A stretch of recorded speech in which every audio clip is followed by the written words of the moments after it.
folks that have taken a look around, this is one of the good places you want to find out what's happening. You're looking at a panel of men with extensive military and intelligence backgrounds. So I urge you to listen very closely over the next 90 minutes or so as we begin to comb through some of the events that are unfolding right now in this global defense war.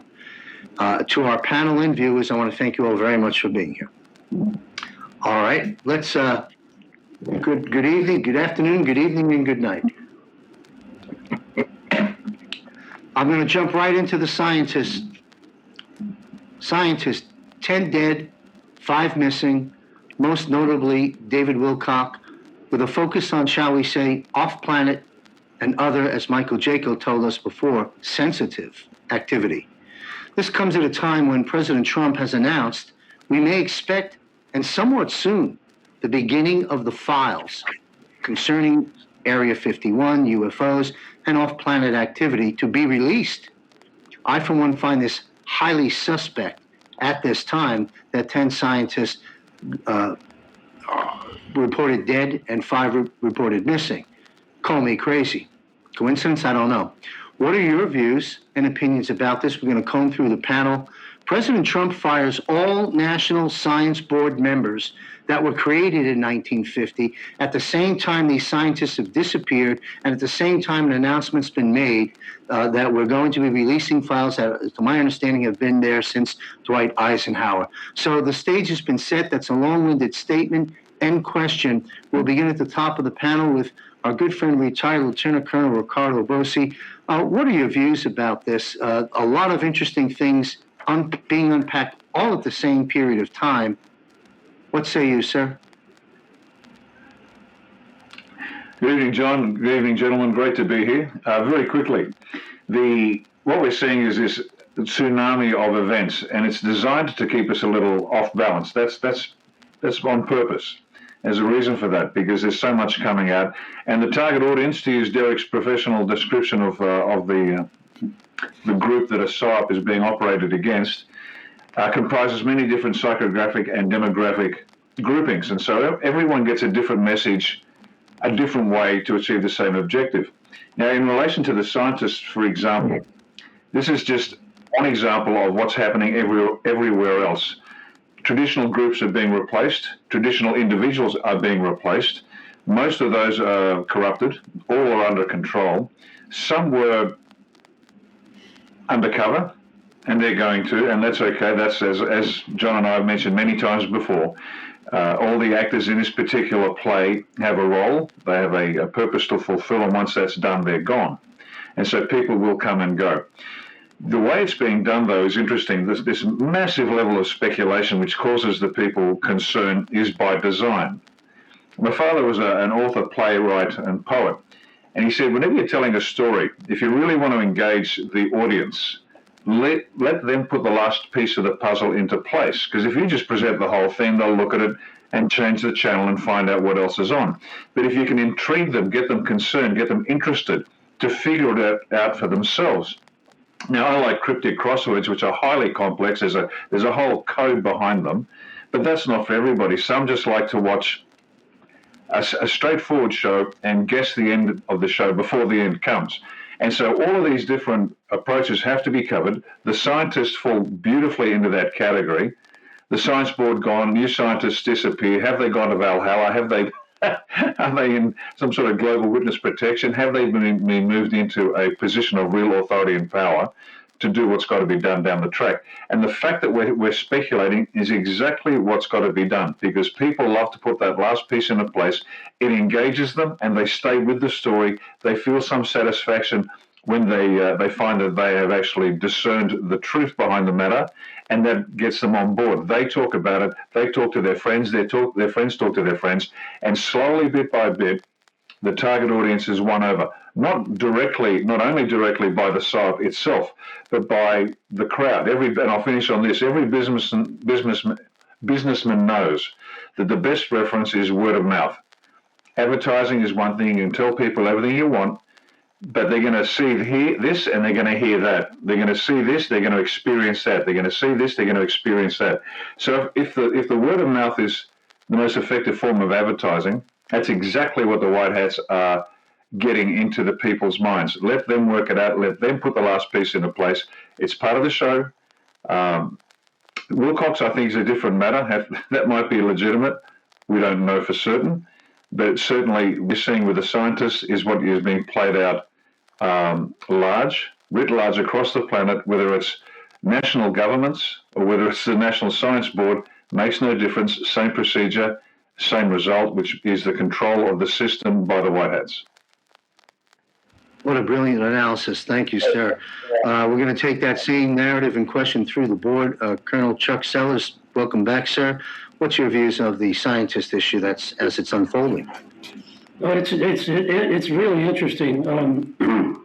When you look where these people came from, four of them are directly related to Los Alamos and Sandia National Labs in New Mexico. That's interesting in itself, having been there, because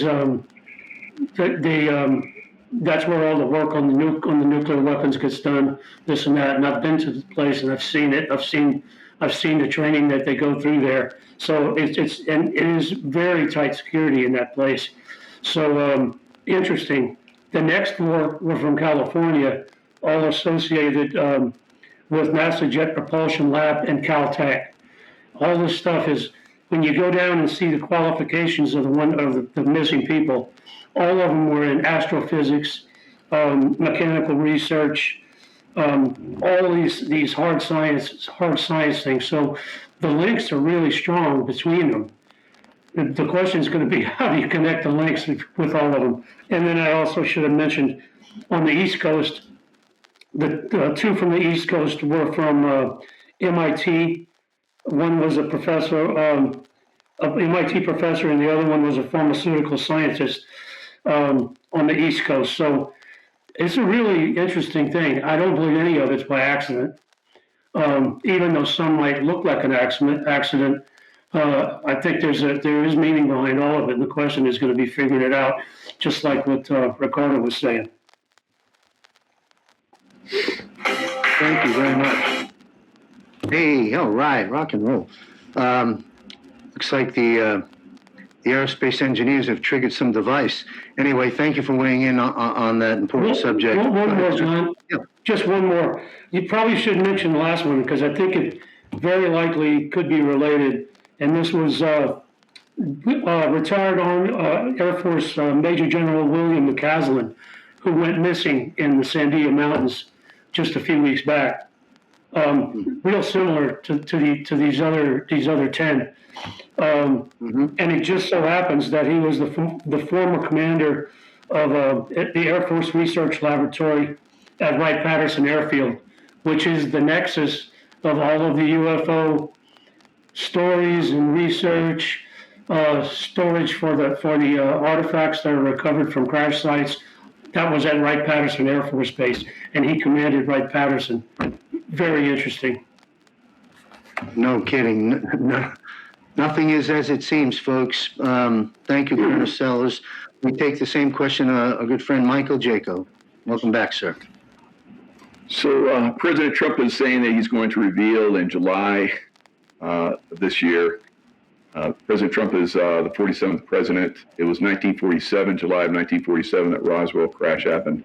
So you look at the numbers and you see the similarities of all this stuff. How much is he going to reveal remains to be seen. Knowing Trump is probably not going to be a lot. He's just basically baiting everyone like he normally does. Now, you look at David Wilcock, you look at all these other people that are disappearing or suiciding or being killed or whatever.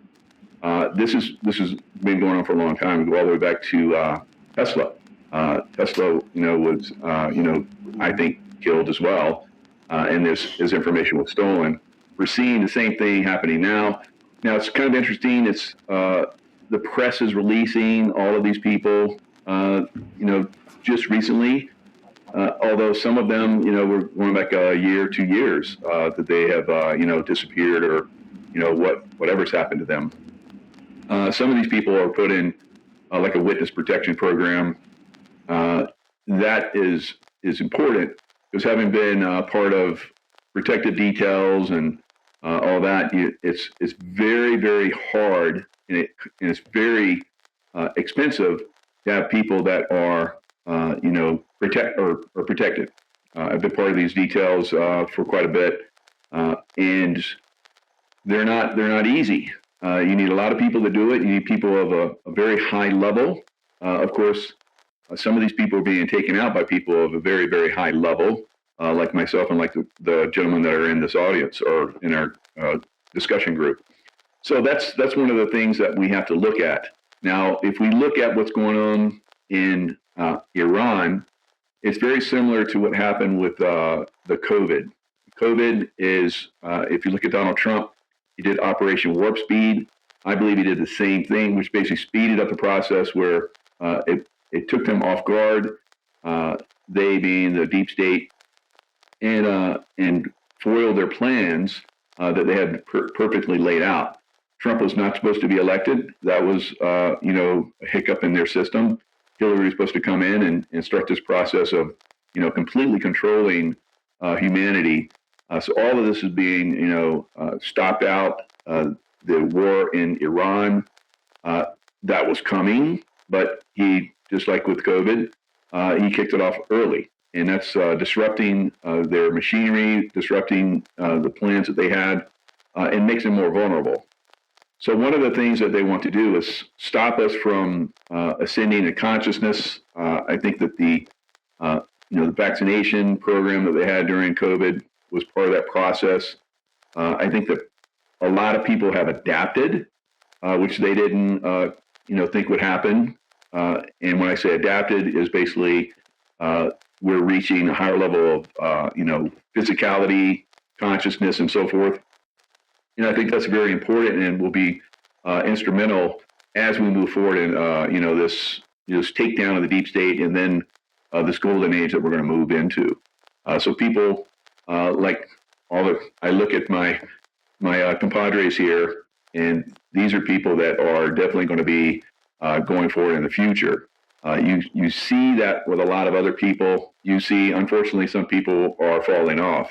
That vaccination program was designed to kill a lot of people, but it hasn't happened on the level that they anticipated. So that's another thing that's happening. So the information, the anti-gravitics, and free energy and so forth that we should have been already enjoying decades ago is really going to start to come out now, thanks to I think the Trump administration and so forth. So lots of great things to look forward to. Keep an open mind. You're going to see people that did dated, commit suicide. There's a lot of different people have a lot of different ideas about that. But we're going to continue to see people suicide themselves, all right, or suicided, and we're going to see a lot of people disappear, and we're going to see people murdered and so forth. And it's not just the scientists; it's people with deep pockets that are also being murdered. The people that would have funded these programs and so forth. So it's a big reveal that's coming up. We're seeing it now. I think that we're going to see a lot of these people that we thought had been, taken off the table. They're going to show up, and that's going to be fantastic. Because if a guy like David Wilcock comes back, along with Princess Diana, Michael Jackson, these are all people that everybody looked up to, and then they come out. That's going to be a massive reveal. Whether they do, whether they're not, whether they were killed, whether they are still alive somewhere in witness protection, remains to be seen. But think about that. If they actually came out, that would be a massive revelation and a wake-up call for humanity. It certainly would be. I'd love to see the gates and the doors open at Valhalla nice and wide and bring them all back. That would be a wonderful moment for all of us, wouldn't it? Great analysis. And just a quick follow-up comment. I agree with you, Michael, in terms of what we anticipate the president to do, drip, drip, drip, drip, in terms of the releasing of these files. So our audience, everyone listening, those that are on the side of eager and waiting for the fire hose of it, I think we'll probably need to be a little bit patient, like we were with the Epstein releases, just the same. Thank you, Michael. Derek Johnson, patiently waiting, looking rather dapper. Thanks for being here, Derek. What do you say about all this? Well, first, it's always an honor to be here. These are the experts when it comes to years and years of tactics, strategies of your irregular and unconventional warfare that I tend to get obviously a bad name sometimes with people out there in the target audience world. You know, when I go around these events, it just happened this weekend again. I'm like, President Trump says all the time, there's two things, right? It's got to give people what they want, right? There's one thing, and that's the target audience we talk about that just love them some drama. But then there's the other side of the applicational operations with all these experts here all their years. I tell people all the time, my DDG-14 don't replicate anything remotely close to theirs. But because of what God did with me and what happened with me when I'm putting that back in now. We're in this new war right now. So, President Trump says all the time, the cure can't be bigger than the problem. It's really not that difficult. It's just what people's focus are on. And unfortunately, we couldn't stop the world way back in 2021 or whatever year you want to name. We couldn't stop the world and say, here's what we're about to do, because what would the enemy have done? Going deep in these trenches and these tunnels as we know where they go. So, the thing I remind people first and foremost, military government. I mean, we're so far ahead. Lieutenant Colonel Rossi says this all the time about, with special operations, it's 3 to 6 days, 3 to 6 weeks, 3 to 6 months, depending on the topic, that we're all ahead of the curve, right? And if people would go sink their teeth into what is a military government, it is an actual application. It is not a philosophy or an ideology or anything like that. It's an applicational form of government that the Constitution supports. We are in that. That's the only reason I'm sitting here. I was contracted to write those books and follow what President Trump's doing. It's all there. And until people want to see that, that's the special operations, irregular warfare, unconventional warfare that all these gentlemen right here have years of experience in. And as Jaco just said, it's layers. And you can't put an emphasis anymore on that plurality of the word layers. I mean, it's variables. So it could be this, it could be this, it could be that, it could be this. What I remind people is who's the commander? I've been showing people this book right here, and I just happen to have it. It's the military government and martial law. And I've got my note right here, I always just show people on page 33. Says the character of government to be established over conquered territory depends entirely upon the laws of the dominant power or the orders of the military commander. And look, I mean, again, that's what we're veterans, retired veterans, and then all their knowledge and what little bit I bring to the table. We are absolutely in that. So there's going to be distractions. There's going to be some things that are real. Some of this is delayed. And then, what they've shown RFK doing. Fauci's come back into the picture. His name's popped up again. The NIH, COVID. I showed people this weekend at the event I was at. I said, how do we know, we the military, President Donald John Trump, the face, the wartime commander? By the way, Jesse Waters, I don't watch Fox News, but someone sent me the clip last night of Jesse Waters saying exactly wartime president last night. All right, President Trump. So he's a wartime president in 2020. He's a wartime president now. Exactly. So that's your 45-47. But when you look at the National Biodefense Strategy, if people would go read that and go remember that feeling, what they felt during 2020 with Fauci and all these different what scientists would have been in the background, a lot of people forget about the scientists. A lot of people forget about all these people that were in these labs being funded and different things, good, bad, or different. Right, who they are, good, bad, and different. But look at the labs. We'll go look at this biodefense strategy. It will read word for word what you felt and experienced out there, ladies and gentlemen. The whole, you can't do this, you can't do this, the little arrows on the floor at the store and all these things, and then people falling out of work, people not showing up at work and understaffed. And how did they know, the military, the generals, admirals, all your chiefs of staff and all your experts in those, how did they know to write that 2018, what you had experienced in 2020, word for word? So it shows that, look, COVID, retaliation, all right, biodefense. And then I do believe we had some nuclear excitement, as we call it, with the Golden Dome. in D.C. during January 2021 because of the CRAM and all the different things we were looking at that military would know. So the two biggest things that you could possibly do to people, biodefense and then also nuclear. So, the whole thing's in operation. People have to remember that. And so these scientists, it's the same thing with you seeing 73 generals right now going into the aid of Mark Kelly. Well, all these people, they're bringing attention to these people. I think personally, if I was going to take an educated guess, it could be something towards, again, like people put too much stock into the title and entitlement unless they're walking the walk and talking the talk of which they walk, right? So these generals, the law is the law, and the law reads the way it does. And you either have integrity or you don't. And so it's like I told people, those generals, 73 generals, well, there's about 4,800 retired generals. So let's look at the big number here, and let's look at what's on President Trump's side versus the 73 military-industrial complex that, once again, were they compromised? We don't know. But I remind people, this is a military government. Let President Donald John Trump, the generals, the admirals, reveal everything. Don't jump ship. Listen to Jaco. Listen to Lieutenant Colonel Bosey. Don't get that gut feeling of your gut feeling because it's not correct. All right, this is an operation on purpose, and it had to be done this way. I know it stinks, the game theory. A lot of people know that term now, and it stinks, the weight game. But if you're awake, you should be enjoying it because you're truly watching the draining of the swamp.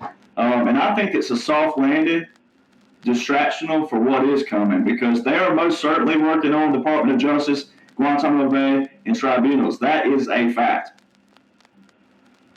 Well, thank you, Derek. And it's no surprise to me that you were contracted to write that book.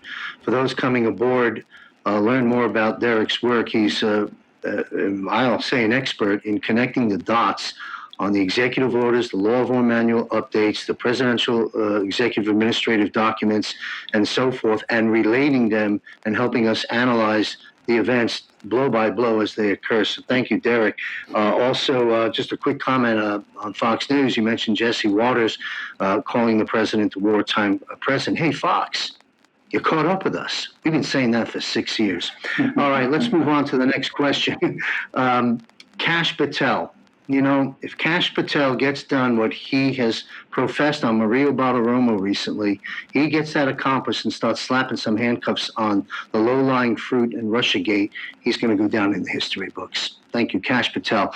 Before we talk about that, let's pedal back a bit to the top of the panel with Ricardo Bossi, SPLC, Southern Poverty Law Center. Big news. Big news, and I think it's the tip of the iceberg. If you can, please define for our viewers what's happening with the SPLC. What did Kash reveal, and what are your views about that? Retired Lieutenant Colonel Bossi. Yeah, this is a good one. I enjoyed watching this come out because once again, this is going to be replayed again and again and again. What they're striking at is one of the most divisive issues in the United States, and that's the black-white one, which is largely manufactured. The facts of the black-white relations, yes, there's some regrettable actions in the past, but it's been blown so badly out of proportion as to be a sucking chest wound on the entire nation for so long, and it's just wrong in fact. But to convince someone they've been betrayed, it's easier to betray someone than convince them they've been betrayed. We know that. And so coming out and just reporting it is one thing. But then to show the Southern Poverty Law Center in bed with the Ku Klux Klan, paying them off to cause trouble, you can't ignore it now. You even the most trenchant racist, black or white, has to look at that and say, my God, we've been played, and you've been played for fools. You have. And so this is one of those issues that when we say it's going to break people, it doesn't break me. I mean, I just laugh. A, it's not my country. B, I love the truth. Regardless of the pain that comes with it, I love the truth. But those that have wedded themselves to one or other side of this particular fight now have to admit that they have been played for the longest time. And this, again, is writ small on a world writ large, where every contest on this planet, whether it's between a husband and a wife, because she watched something on TV or he listened to something on the radio, and it poisons the relationship between the husband and wife through to conflicts between nations that lead to tens of millions of deaths because there's a war for something that doesn't seem to make sense. And at the end of that war, the alleged heroes and victors live in poverty. The whole design is to step in. This is the cabal, this is the black hats, create the false opposition and then feed both sides of that equation. And I've used that on we've got the example of the husband and wife where ideologies and ideas and social proof has been provided that these are good things to do to spruce up your marriage, and all of a sudden it destroys the marriage through to, and I've mentioned this before, but I'll mention it again because repetition is the mother of mastery, the creation of communist China under the alleged leadership of Mao Zedong was exactly that. It was manufactured by the cabal. The U.S. chairman of the Joint Chiefs, George Marshall, allegedly the hero of all, but actually made sure that he's a deep state actor, as most of the senior leadership of the U.S. was, and up until recently has been. They established Mao Zedong as the counter to Chiang Kai-shek, who was a Democrat who was sidelined, went to Taiwan, and then they backed Mao Zedong so they could have this communist capitalist battle, and they feed both sides of the war. We know that. And even Chiang Kai-shek played a role because then he could be a thorn in communist China's side, another point of friction. They love creating points of friction. And so what you're seeing with the Southern Poverty Law Center, there's a group of despicable individuals hooking up with the KKK in order to feed this black-white racism in the United States, which has manifested itself. The damage socially is immeasurable. But in a practical sense, the deaths of hundreds of thousands of millions of blacks, whether it be through gunshot wounds and abortion, which has been one of the objectives, starting from Susan Sanger, the founder of Planned Parenthood, was to rid the United States of blacks through abortion. All these things are intertwined, they're interlaced, they're designed. And so when this finally hit the mainstream media, it was a big it was a moment of celebration for a lot of us to say, this is the pain that's coming, but not for everybody. Everyone's going to have their own pain. You'll be speaking about the Catholics shortly. They'll have their own pain. The black and whites, the blacks and the whites, the racists, both sides, they're going to have their pain. And this is that, when is the pain coming? It's been here for some time. It just depends which part of the target audience you are. Thank you for that analysis. And I'm on a hunch, I'm going to say Kash Patel probably has on his checklist, or battle plan, if you will, the Clinton Foundation next. Wait till we open up that can of worms. We'll take the same question to Colonel Chuck Sellers, sir. SPLC, your views on these revelations, at least revelations to many. Yeah, I'm not an expert on the Southern Poverty Law Center, but what does come to mind is years ago when I was first realized that I'm back in the conservative side of all this stuff. When I started to listen to conservative talk radio through Rush Limbaugh, probably was my first guy that I really listened to. All I remember is that when the Southern Poverty Law Center was mentioned, whenever it was mentioned, it was on the wrong side of history, even back that far, when Rush was on the air and talking about it. When you start looking at who's lining up on which side, SPLC was always on the wrong side from the beginning. Mm-hmm. So I didn't even know about the cabal back then. I mean, we all know about it now. Go figure, they work for the cabal. Way to go, Ricardo. I mean, that's exactly right. Yep. Well, you know what? SPLC, for those that are just learning about what they really do, wake up, smell the coffee, and start forming new opinions. Michael, you want to take this on, sir? Yeah, I mean, it's obvious they were, fomenting hate and derision amongst the different races on purpose so that they could money launder. So they got money for, all these different programs to stop, racism, and they were creating the racism themselves. And that's the big reveal here. The fraud is, so widespread. We have, Ilhan Omar, she's got her talking point just recently where she was talking about World War II, but she mentioned it as WW11, World War 11. So we've missed a few wars here, over time, but that's the kind of mentality that we have amongst these different races, that have been pushed here. I'm not gonna. I've been to Somalia, and it was not a very good place, and a lot of nepotism that goes on there, and we're seeing the same thing now in our country. People that are inbreeding and so forth. That's why we have problems with people coming in and doing the fraud and so forth, because they're on the lower scale and they can be used and manipulated. And it's very frustrating for those of us that, through merit, all of us here, have risen up the ranks. And we see people like we're talking about these different generals that seem to be siding with someone that's obviously not part of the good team. So all the stuff is being exposed. And I think it's fantastic. It's coming at a rate that's easily digestible at this point. I don't think it's going to get much faster than it is right now. It's so fast that some people can't handle it. They're getting all distraught or whatever. But this is the way it's going to be going forward. More and more things. History is going to have to be rewritten. There's so many things that we've been lied to about. Southern Poverty Law Center is just one of them. How many others? The Clinton Foundation, all the things that they did and manipulated, all the evil that they fomented, all different kinds of things like that are coming out, and they're coming out at a very nice clip now. So not fire hose level, but pretty close. Thanks. Would you expect the Clinton Foundation to be somewhere coming up soon on the docket? I mean, that's not going to go unaddressed in this war. Would you concur?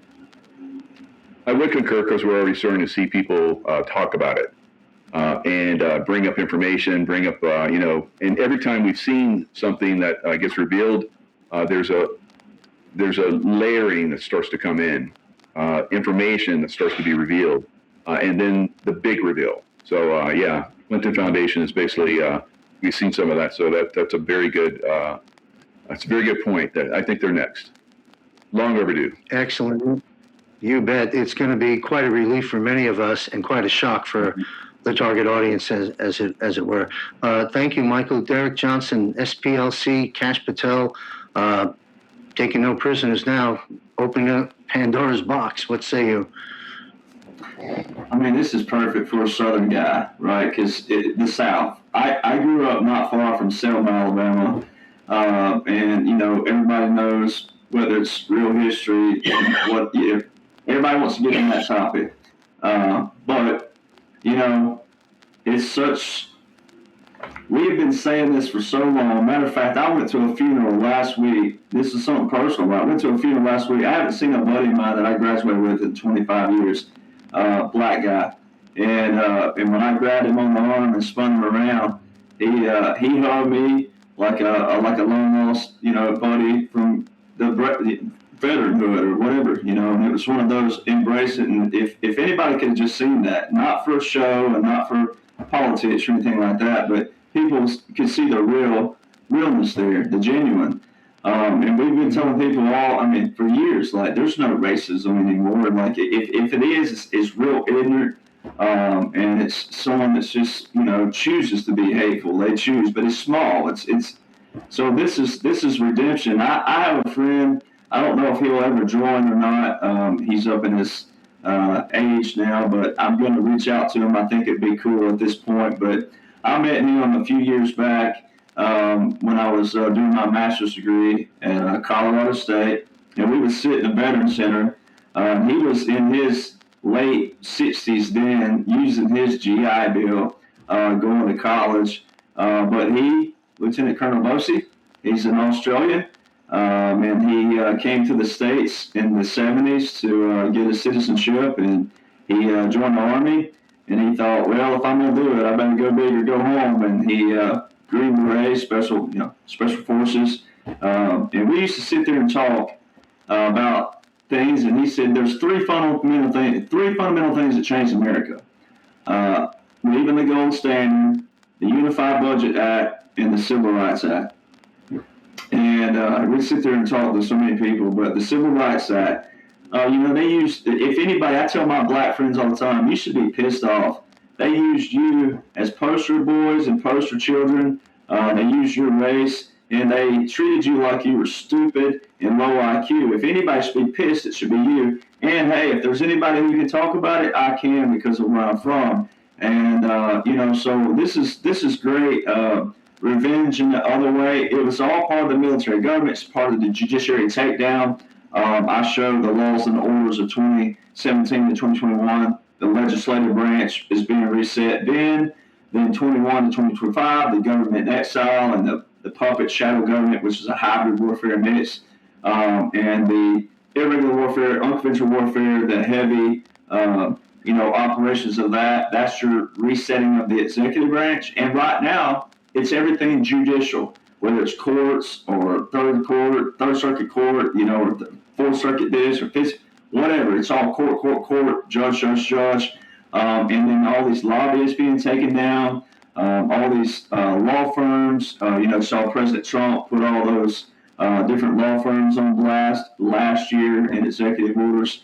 So it's really cool, and it's also tied into the power to the people. Going back to look at Abraham Lincoln. I pulled it up just where I could have the direct words, where it says, in his first inaugural address, I have no purpose, directly or indirectly, to interfere with the institution of slavery in the United States. I believe I have no lawful right to do so, and I have no inclination to do so. All right, that was his words. First inauguration, address. Now, what was cool about it, in another manner, was he left that up to the people, and we saw what happened shortly after that. Then he stepped in lawfully, and we know what he did with the military and the laws. And by the way, veterans out there that don't know this, and people that don't know this, foreign and domestic, foreign was added in 1862 to our oath. It had nothing to do with going overseas or anything of that nature. It meant if you don't replicate what our foundation looks like and you look foreign to us, we will take you down. And that is what everybody's seeing, is the true draining of the swamp. I mean, it can't be any more. I told a friend this weekend, I don't really know the words for it, and that's saying a lot for a guy like me. Well, thank you, Derek. I want to pedal back to what you first mentioned. Racism in America, by and large, had smoldered, pockets of it here and there, and thank goodness for that. Until Barack Obama showed up and then fired up the race card once again through his party of choice. And here we are cleaning up that slop once again. All right. Well, thank you very much. We're going to stay on Kash Patel, and we are going to get into some other territory, folks. So just to let you know, we'll go back to the top of the panel with Lieutenant Colonel Ricardo Bossi. I want to talk about Kash Patel, who has stated in no unmistaken terms that arrests are coming very soon concerning the election theft and interference from 2016 forward. We hear names being dropped now like Brennan, Clapper, Comey, Strzok. Comey's an interesting discussion with him, but Brennan, Clapper, Comey, Strzok, Page, and the rest of that clan, what I call valuable low-lying fruit, as all things lead to Obama, per President Trump. So would that be a fair analysis, Ricardo, sir, about the low-lying fruit becoming a narrative? I think if Kash Patel has stated in no mistaken terms they're about to be arrested, I'm going to take him on his word. How do you analyze this narrative, and will this lead to Obama?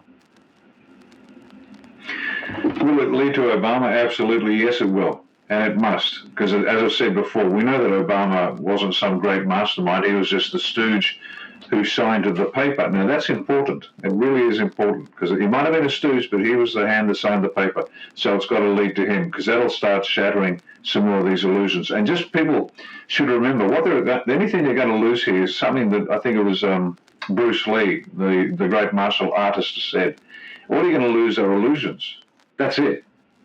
You're not going to lose anything else in reality. And so while that's tough for a lot of people to take, particularly what I call the yellow hats, whose whole lives revolve around their their stock portfolio and their housing investments, they're going to find pain in that. But it's all a lie. But back to your point, Comey's now been actually indicted by a grand jury on 2 counts. And people will say, great, this isn't on an invitation to attend an interview. This is an actual grand jury indictment threatening to do harm to the president and then using Twitter to put up that famous 8645 shells or stones in the sand message. And for those that aren't familiar with that, to 86 something, it means to take out. And depending on who you read, the etymology either originates because it's rhyming slang and it sounds like nix, which is a German term meaning nothing. We got nothing in stock. Nix that customer's order, meaning there's nothing to give the customer. It's also nix, just meaning take them out. In the military, 86, that one, just kill it. And the 47 obviously is a reference to Trump. So using a carriage service to communicate the threat. So these are 2 grand jury indictments that Comey is facing. This is what people have been waiting for. Now, like any good show, they're not going to roll it out too quickly. Now, they've got several episodes in several seasons that they have to fill a commercial hour with, so to speak, using the analogy of a TV show. So are the arrests coming? We've heard it 100 times. How many nothing burgers do you go for before you realize there's nothing there? And just when the audience is absolutely fed up, bang, out comes the arrest. And I'll forget the delay, and now they're going to enjoy the arrest. And Comey is that, as you call it, John, that low-hanging fruit that it's obvious. It's something they get their hands on. They saw Comey sweating there while he was exonerating, after listing all of Hillary Clinton's crimes with the server and the rest of it. He's sweating like a turkey that knows his Christmas dinner. So watching that bald-faced lying performance by Comey, and now the truth is coming out. This is going to give. It's not so much red meat to the crowd, but at least it's a bone with a bit of meat on it for us to chew on, to know that it is actually happening. So they're slowly feeding it out. Beginning, this is the rollout of a lot more to come, and this is the crescendo of arrests, crescendo of satisfaction that has to lead towards a genuine celebration on 4th July. Thank you. A couple of quick follow-ups on this related subject with Ricardo. And again, we're more event-driven versus date-driven, and I understand that. So having said that, as a disclaimer, speculation, in your opinion, as these low-lying fruit get processed and arrested according to Kash Patel, soon according to Kash Patel, all roads leading to Obama, would you speculate that Obama's time comes before or after the midterms? If I was at the planning table, I'd be saying bring it up before, because there's plenty more to come after that. But the people need a deeply, profoundly sincere reason to celebrate, and that would be the stick in your thumb and pull out a plum. That's the juice that they're going to need. After that, the rest can roll out. That'd be my advice. Do I know what's going to happen for sure? Of course not. But I'd be certainly saying this is what you want to do, because everybody knows that Obama is the figurehead of all of this, and it's a real figurehead. And the fact that he is what he is interesting. But what's more important is the entire presidency was false. Every law is unconstitutional. It's all a lie. And the best way to assuage people's anger, I guess, is to focus all of your angst on one supervillain. We know he's not a supervillain, but he's the guy that deserves it. And so, you had a fight with your wife this morning. Well, we can celebrate because Obama's going down. Forgive me here, but it's a bit of a story. It's a bit like the Huey that went down in Vietnam. It's in a book called Chicken Hawk. It's a great read. Anyway, a Huey carrying a whole bunch of supplies went down, but they had no manifest on what was on that aircraft. So the store, the quartermaster store, basically sent out a message to all the units. Look, tell us what you had on that helo, so we can write it off, because they've got to account for all the equipment. Well, if they added up the tonnage that everyone claimed was on that aircraft, a C-17 couldn't have carried the load. So everyone's going to dump a whole bunch of their genuine anger, frustration, pain, misery that has been building up over the years, over the last many, many years, and it's very real. Family deaths, destruction of businesses, the poisoning, the sickness, the lot.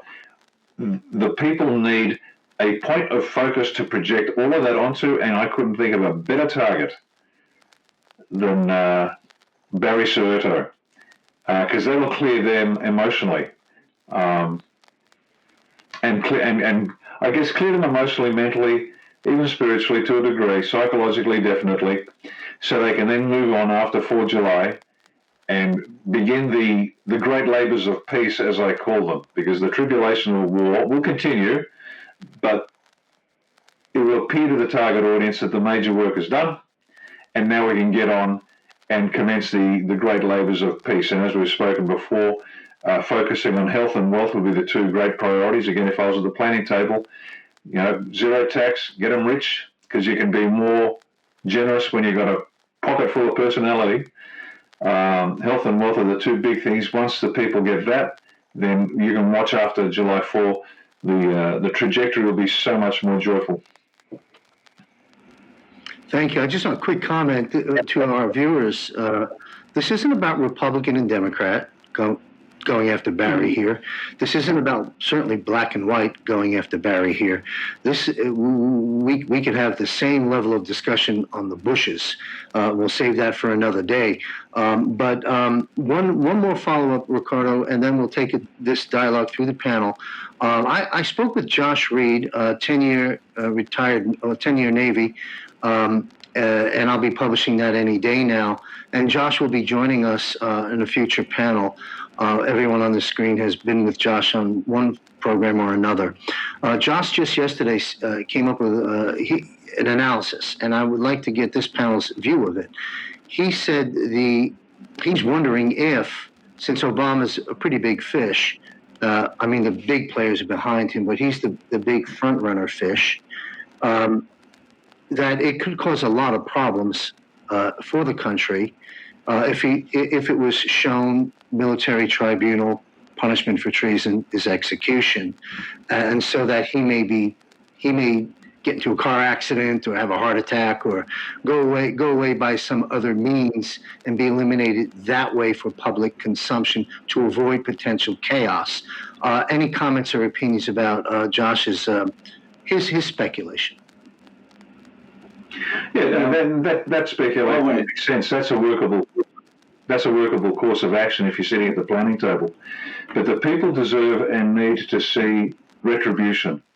They really do. And it's not a bloodlust. It's the acknowledgement, the public acknowledgement of a wrong done by an individual. And if he represents it all, then so be it. Now, if he was taken down and the uninformed black communities across the country saw the first black president being, charged by old white men, I can see exactly why that would potentially cause problems. But and they're preparing before you attack a hill, you hammer it with artillery. That's why Patton was so successful as a general. Love your men and use the artillery. You don't send people in cotton shirts up against 88mm guns. You hammer the joint. And that's what the Southern Poverty Law Center issue was about. That particularly is preparing the ground for Obama to go down. Why? Because it's going to destroy the entire black-white narrative and reveal it for the nonsense that it is. And this is part of the preparation, psychologically, that the White Hats are placing onto the population of the U.S. So when Barack goes down, when Barry Soetto does go down, you're still going to have the dyed-in-the-wool white hate black, black hate white. Leave them out of it. But the majority of the country, and you need a critical mass, and that's all you need. You just need enough. You don't need everybody. Will understand this is not black-white issue. This is not Republican-Democrat issue. This is a seditious, treasonous individual that has sold everybody out. And they won't see color. Because as Derek pointed out, most people don't see color. We're smart enough for that. The dumb end of the spectrum has been reminded year after year that blacks are hopeless or whites are hopeless or whatever the story is, but the majority know that's just complete nonsense. And so the Southern Poverty Law Center, why does that come out now? Prep fire on the Hill, which is taking down Barack Obama, Barry Soweto, and it's got to be done publicly. They've got to see the trial. They have to go through this whole process to rid their souls of the pain and misery that has been visited upon them by countless generations, black or white, the Bushes, the Clintons, the lot. They have to, it's got to be washed out of them, and they deserve it. They have every right to see the individuals, regardless of colour, held to account publicly and executed publicly. I agree. Thank you, sir. Same question. We're unpacking all this aspect of the low-lying fruit leading to Obama. Colonel Sellers, you care to weigh in on this? Excuse me. Yeah, I've been as far as Comey. I mean, I'm really happy that Comey was the first visible domino to fall. Because I remember when he was testifying before Congress, I was praying then that that this ends and somebody brings this guy to justice. Him and Brennan and the whole pack of these guys that were all. I don't even look at it black, white, whatever. It's criminal. It was a criminal enterprise that was feeding on trust of the people, and they were being treasonous to that trust. So I'm just thankful that to see that even the second indictment on Comey come out, and I hope he goes down in flames, and I hope Brennan is right behind him, and the whole pack of those guys. And I think it's a really good sign that this happened because I think it's showing the direction that the wind is blowing with this administration, and that maybe we'll finally get some justice done. Thank you. Kash Patel was very, very straight up. Very soon, there will be arrests. Again, events versus timing, but to satisfy the curiosity, because your opinions matter to people, what's your opinion on the low-lying fruit arrest, whether it's Brennan, Clapper, Stroke, Page, Comey, etc., pre or post midterms? Yeah, I think it's critical because they got it. We have our side, the conservatives administration. They have to do something, and they have to do it soon because the clock is ticking, and those midterms are coming up. We need some successes before those midterms come up and they start doing debates prior to the elections and this and that. We need a record of success in bringing all these idiots to justice. And so this is a really good sign, I believe. And the other ones need to start getting very nervous because you're not going to be able to hide under those rocks much longer. That's right. And that's what's good about Kash. He's a bulldog. Mm-hmm. Kash Patel is a bulldog, and I appreciate that. That's why I was happy to see him in there. Breath of fresh air. I agree. I like Kash Patel. And, again, as I said earlier on in the show, if he slaps the handcuffs on these people, that's one for the history books. Let me ask this. Do you think I'm being a little too optimistic in that we might arrest one or two before July 4th, or is that a little bit too soon because of the grand juries and the processes that we have to go through? I think it would be really beneficial if we arrested some meaningful targets before July 4th. It would be really beneficial. And I'm telling you, I just truthfully believe the clock is ticking, and it's a finite clock. And the sooner we get some successes and some victories under our belts, the better off we're going to be going forward. And I mean that from the standpoint of optics and what the people are seeing. And finally, maybe some justice is coming. Because we've been praying for it for, 10 years now? Yes. Yep. That's going to be an abrupt swing of the pendulum. And boy, we've been waiting for that. Thank you, Colonel Sellers. Michael, Jaco, you want to weigh in on this? It's an important subject. We're spending time on it because this is the theft of our nation, commandeered by a sitting president, and the entire organizations that are supposed to protect this country overthrew it. That's a big issue, foreign and domestic. Michael. Yeah, and I think that like I said earlier, we're bringing in the information, we're layering it so that some of these people can be taken down. I've had Ian Trottier, who's the author of High Stakes Treason, how John Brennan basically used American security to make money. And so he's been on 3 shows now. I'm going to bring him on again. Other CIA types I had on as well have been disclosing about Brennan. So we're laying the foundation for him to possibly be the first one. Several people have said that. I think it's very possible. We never know because they'll reveal something and then that's a misdirection and then they'll snatch somebody out. So, but I think that it's very possible he may be the first one. Now, you look at Brennan, you look at what happened with Osama bin Laden. He planned that, supposedly. And then once that was revealed, after Osama bin Laden was taken out by SEAL Team 6, my old squadron did it. I was actually there. I helped find Osama bin Laden. I was, working with a doctor that helped disclose his location. So, it was very tragic what happened after that. He disclosed that SEAL Team 6 had done the mission.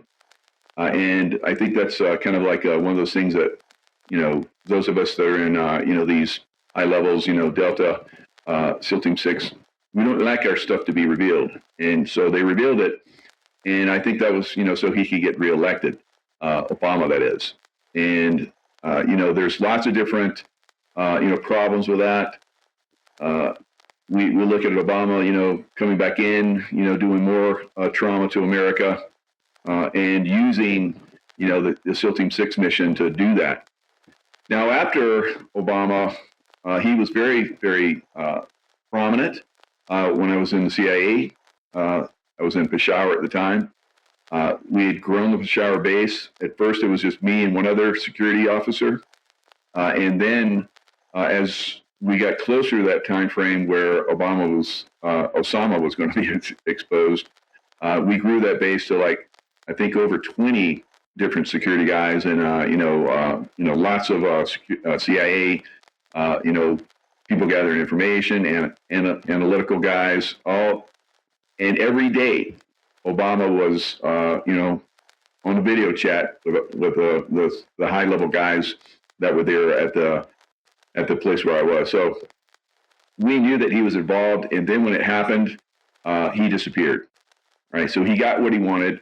And then he didn't care anymore. And our mission started to, stalemate and all kinds of different things, problem areas. So these guys basically, do what they want to enrich themselves, to put themselves on pedestals so people think, very highly of them.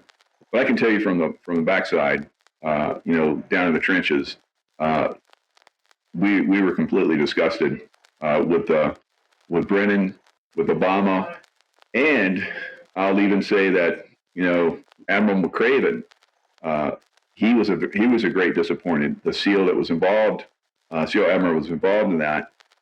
He went after President Trump, and I've never seen any admiral, a SEAL admiral, ever do anything like that. So he, said a lot of bad things about President Trump on several occasions. And then we had Jeff Bezos give him a $50 million award for, service to humanity. So I guess that was his reward for, going after Trump. So all of these people, we're just looking at Obama, but Brennan, Comey, Bezos, Admiral McCraven, who knows how many other admirals and generals that are part of, a very, very corrupt system that are going to go down. And I agree. We're going to see a lot of these people go through, military tribunals and executed. Thank you very much, and thank you for your service, Michael. I think Cash Patel's going to need a small warehouse filled with handcuffs. Derek Johnson, you care to weigh in on the low-lying fruit leading to Obama arrests? Are they really coming? Your viewpoint of potentially when? Well, I agree. I mean, you look at our ages. I mean, I'm obviously the youngest one on the panel. I get to brag, I guess, a little bit here about something. But 250 is a big deal while we're living here. The odds that we'll see 275, 300. I mean, you don't even have to live your full life. I mean, God's in control of that. But 250 is a big deal for a constitutional republic. And this is all President Trump's legacy. I remind people, I have the ball cap right back here, but I remind people the 45-47, that's his whole legacy.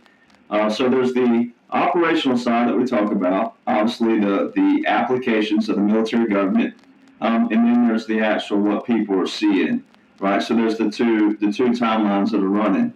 And so 2016, I've told everybody 2020 was not, this is what my books and what the whole President Trump presidency, and it's not a real presidency, it's a wartime president, supreme commander. I've told everybody 2016 was the theft. That was where the coup was tried right there. That was it. All right, and they just reran it again because why not? We have a thing called a military government. It's lawful. The Constitution supports it. And when we get done with all this, people will appreciate it. And if they don't, well, we might need to examine their heads as well when we get done with this. But Comey, I've just brought it up where people can see, but Comey's last post on X is June 2025. I mean, and so here's a guy, you can't see it through the glare, but here's a guy that's got 1.1 million followers, right? If you have 1.1 million followers and you lived in the days of Obama and Bush and back, right, that was the mudslinging days, and that was the heavy, heavy drama. That was your real Smith-Mundt days heavily, when it was really rampant. Right now, people think media is, but the media are under a wartime code. It's the 47 U.S. Code, Section 606, which is a national mercy statute power. And that's why it's such an awesome flex that President Trump, he really wouldn't even have to issue one single executive order with a national mercy because there was over 25 when he stepped into office that were open. So all he had to do was enforce the law, even if it would have been a real presidency, but it's not. So that's why you got to tie in the Executive Order 13848, September the 12th, 2018, with the national mercy and vote in it for election interference. All right, and there's a key line in it that people need to focus on that says, although no foreign power has altered the outcome, or that little conjunction is very key, or the tabulations, all right, which is January the 6th. All right, that's what vote tabulation day is. No foreign power has altered the outcome or vote tabulation in any U.S. history election. So they're telling you right there that, hey, our enemy is within. President Trump started making those proclamations in March 2020. We've been invaded. We've been invaded. We've been invaded. November the 15th, 2022, which was the night he announced candidacy for 2024, which is all, once again, when you know this stuff, that was way too early in another manner. But that was on the anniversary of our Articles of Confederation, November the 15th, 1777. So everything President Trump's doing is showing different symbols the right way, the good way. And like today, it came out that he is related to the king. And I was trolling all the people on X going, I thought he was the Antichrist. Now he's got the bloodline to the king. The bloodline to the Antichrist, according to the Bible, is not anything English related. So, all those things, it's serious because it's what they're showing people. So that executive order, September the 12th, 2018, 2 months later, the National Guard cybersecurity teams are going to the election polls. All right. Well, we also have a Title 18 code in there that says that any one of us, all of us service members, we can't get in our uniform and go down to the poll and convince you to vote, whether we're retired, whether we're active, reserve, National Guard. That's also a federal crime. So if you're at the polls, or if you're, which these guys will be in trucks and different things in different places if they were remotely close, but they would be in operative vehicles for that. But still, just for the target audience out there, they're still active at these 14 to 39 states were active, 2018, 2020, 2022, 2024. So the first time in U.S. history, election history, we're having the National Guard involved. And if people knew what they do, we have all the forensics. We work on analog, not digital. So we can capture any kind of adding or subtracting of votes. So why would quote unquote Joe have the National Guard at the polls in 2022 and 2024 on a President Trump executive order with a national emergency? That wouldn't make sense if President Trump is a king, a Nazi, a dictator, and all those things.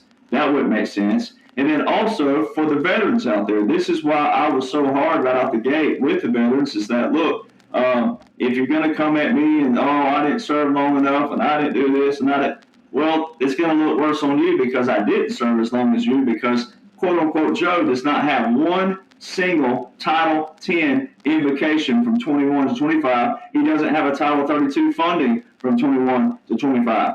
Everything's operating on President Trump. And then, even though this is off subject, it still ties in just the recent quote unquote shooting. The articles, mainstream articles, are talking about a line of succession. Why are we talking about a line of succession? Most people don't even know what that is. Well, the line of succession is important because quote unquote Joe never had an order of succession with the Department of War or the National Security Council, which would be chaos if he was real and he died. So when you tie all this in, the military government, and you hear President Trump say all roads lead to Obama, people have to remember as well, I think it could be something, and I'm not trying to be combative towards anybody's, analysis of what it could be, but I do agree with the July the 4th because that's a big day, and I think that we have to start making a massive turn before then. And then, but when you hear all roads lead to Obama, what if though? What if they used Obama in a different manner, where they brought him out and made him, basically have a guilty conscience, or maybe he's the one who spills all the beans, something of that manner. Because look how, if you went up to every Democrat or liberal on the street and said, pick one, you only have one, you have two options, one choice, Clinton's or Obama. Liberals would dump the Clintons so quick. They think Obama's a great speaker, a great father, a great husband, a great president. What if you flip it in another irregular manner and you make him come out, be the one that remember on the night show where he read off President Trump's tweet? He said, well, at least I'll go down as a president, and drop the phone like a mic drop. Well, what if they make him come out and be the one that's speaking to the world in another manner? All roads lead to Obama. I think it could be an ultimate troll move by President Trump where it's more light. It's going to be heavy with the tribunals and that, yes, but right from the standpoint of the approach for the people as well, who, like Josh was saying, the people out there, they don't have a clue what's going on. They won't listen to some of us. So somehow they got to spin it in a way that's not so doomsday in the sense of getting their attention, but then the actual trials. So the Charlie Kirk thing, that is so perfect what they did with people. No one talked about the bullet. No one talked about the gore, right? They didn't even say, man, why are they showing this on TV? They've never shown this before. They're getting people ready for the quick trials that way, but they also can do it in another way of saying, all right, let's make Obama be the one spill the beans. I don't know. It could be. That's where Jaco, talking about the layers and the strategies and tactics, irregular warfare, unconventional. Someone could be good, bad. You're never going to know until the lead dogs tell you what it is. And I think that could be a tactic. I may be wrong. Interesting. Well, thank you very much for that, Derek. And I just want to make we're going to talk about the Correspondents' Dinner and central casting. We're going to talk about midterms before we conclude this broadcast. And to that point, we're into the second hour. So let's unpack what we need to, and keep in mind the clock that's ticking. And thank you all very much for your time. I'd like to talk about, you mentioned Kings just a moment ago. I find it interesting that the No Kings crowd didn't come out when the King showed up at the White House the other day, but that's for another day. But let's talk about fresh off the heels of Iran. We see King, and they're connected. Fresh off the heels of Iran, we see King Charles visiting the White House, which is pretty much not a common occurrence. What is the significance of this and the messaging to us? This is fresh news, just happened yesterday. Retired Lieutenant Colonel Ricardo Bossi. No Kings, the King is here, the crowd isn't. What's the messaging? What is happening? And again, I tie in Iran as it relates to the King. It's providing a very useful normalization of relations, because Trump has been such a bull in a china shop. That's the way it's sold. And all of a sudden we have the the alleged British king coming in, and it's just normalization. Oh, look, things are happy and joyful. You can't constantly have a show where you have high levels of drama. This was a settling moment visually for the target audience. There were some lovely moments where all the Revolutionary War soldiers in full garb as the Brits walked past. I thought that was just brilliant. But this was just a nice calming moment across all the chaos that's going on. Look, everything. He's being presidential. The king is here. They didn't see the odd behaviours, flapping American flags on the tarmac where the British flag hardly moved.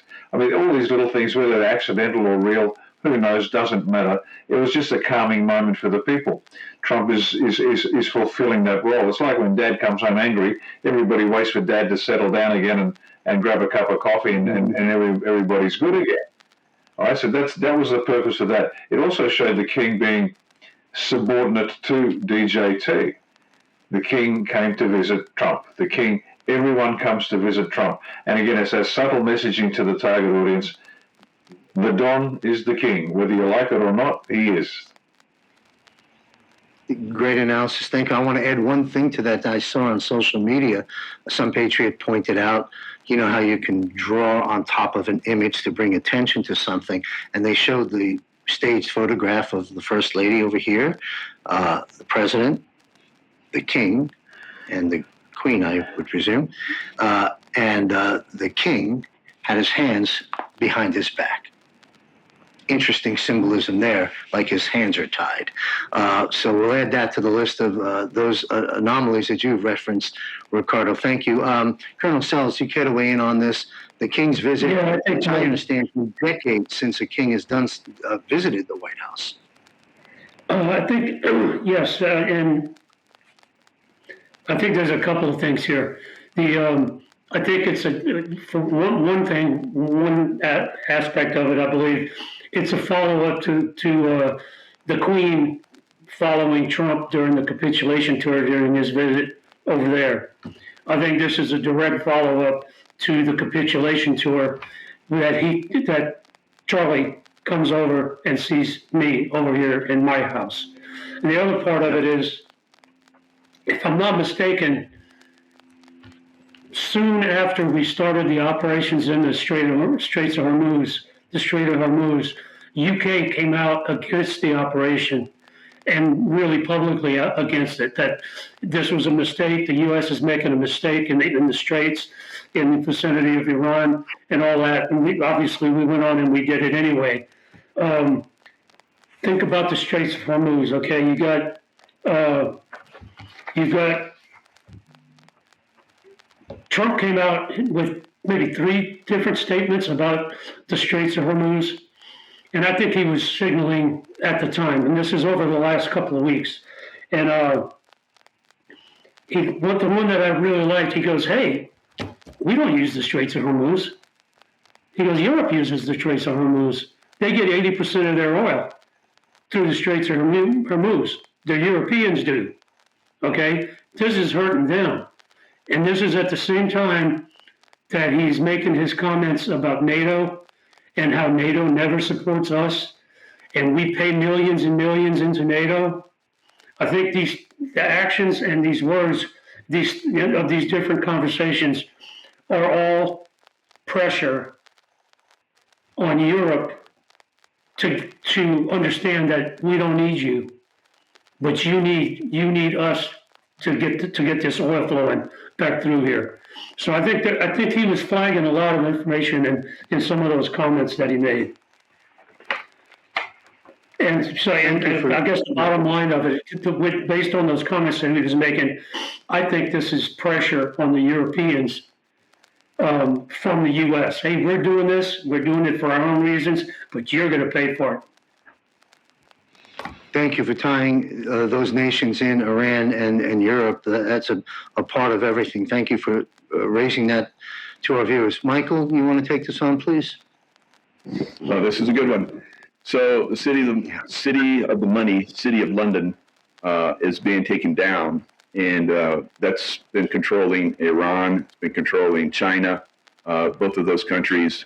So this is basically the takedown of both of those countries. Now, what I love also about this is that you're seeing the squeeze of the old system, which is oil, and that's going to lead to, like we're seeing from all these scientists that are disappearing, the free energy stuff that's going to come out to replace it. Mm-hmm. So the whole world is being squeezed right now, and all the deep state throughout the world is being squeezed right now.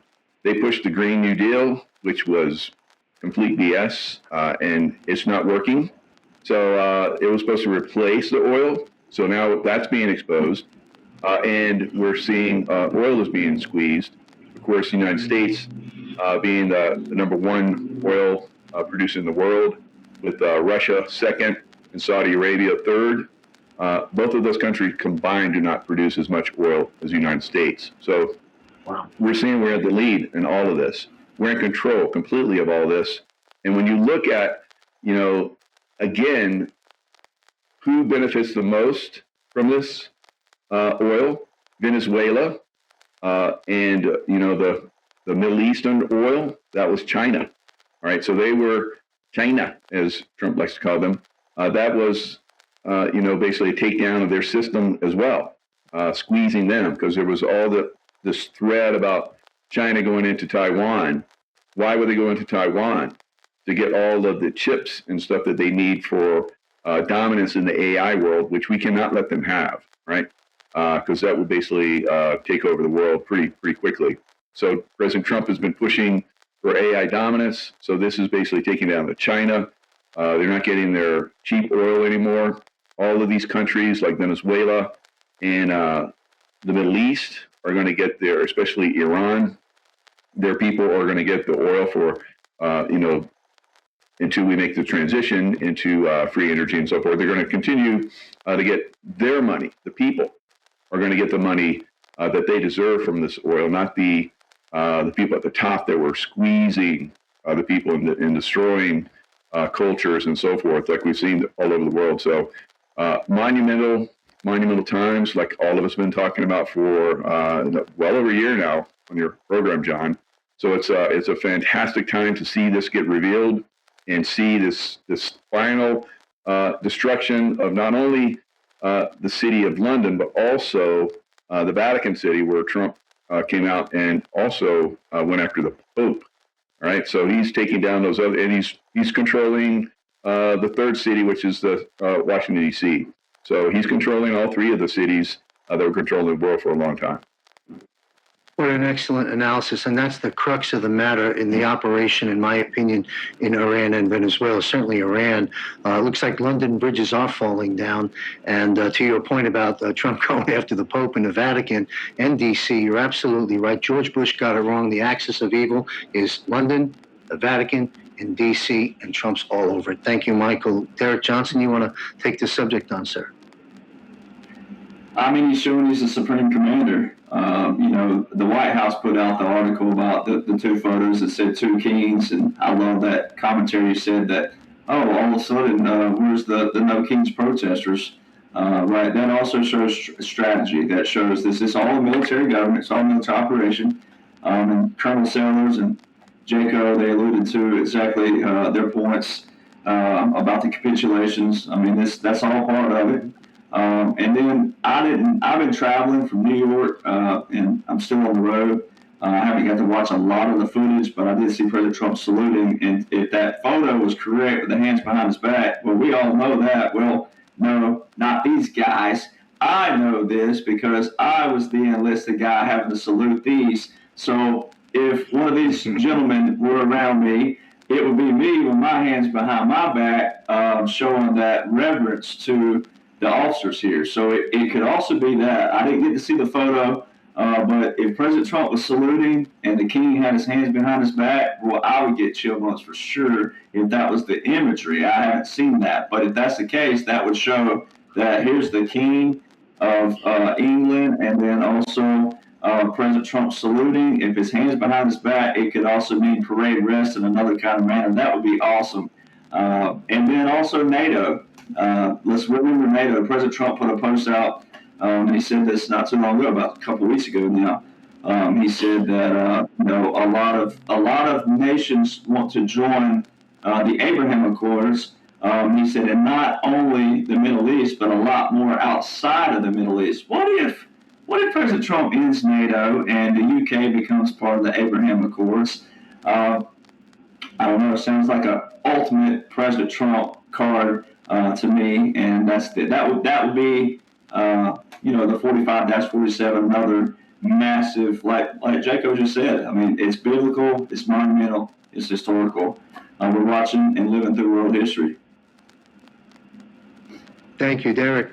We've got about 30 minutes if we want to stay in the 2-hour mark to complete this show, and I thank our panel for sticking around and our audience for continuing to watch us. We're going to switch gears to the economy. Back to the top of the panel. 107, our good friend, has stated we will be facing an economic extinction event, and went on to say, and I quote, in all these things we're going to have to fight in this reset of America, the war in the financial realm is going to be the greatest of them all. He also went on to say we can expect to see 6 to 8 times more of a collapse beginning in the bond market meltdown than we saw back in the collapse of 08-09. That's an extraordinary statement, and Juan concluded by saying, and that's a conservative number. So, Lieutenant Colonel Bosey, please comment on this, as well as the solutions that are in play, broadly speaking, behind the scenes, that will ultimately make us victorious in this battle for energy and currency domination, because that's what this is all about.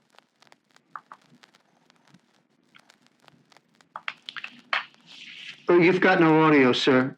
You got to activate your mic. No sound. Thank you. This is an interesting one. It's the one that's going to get everyone's attention. We know that. It goes back to, it's fascinating, it goes back to the Bible. When Christ spoke about you can only serve God or mammon, you can't serve both. And that's the actual methodology that the black hats, the cabal, have been using. You either praise our God or we'll pay you to do so. The rest of us have been doing other things, but the whole system has been designed, the controlling system of the planet has designed, and it's in the Committee of 300 book. This isn't just speculation, they've said it themselves. We don't care whether you praise our satanic God or not. We can give you enough money to do what you've got to be done. And that's the mechanism by which the planet's been run. The genuine satanic evil and magic, if you want to call it that, coupled by those that didn't necessarily go in for that sort of stuff, but they'd do anything for a buck. And so when we talk financial collapse, is the average, as we say in Australia, is the average punter going to be affected? Absolutely, because we need to get their attention. Their attention has to be got, let's say. But the real collapse, and I think Juan's one on the money when he says that it's going to be a whole lot worse, not necessarily for Jaco and Norell out there who are working 2.5 jobs, living hand to mouth to feed themselves. They'll get hit.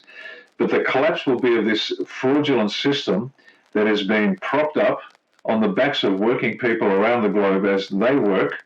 The money gets sucked in and then it gets spent elsewhere. We know that's how it works. That's what's going to come down.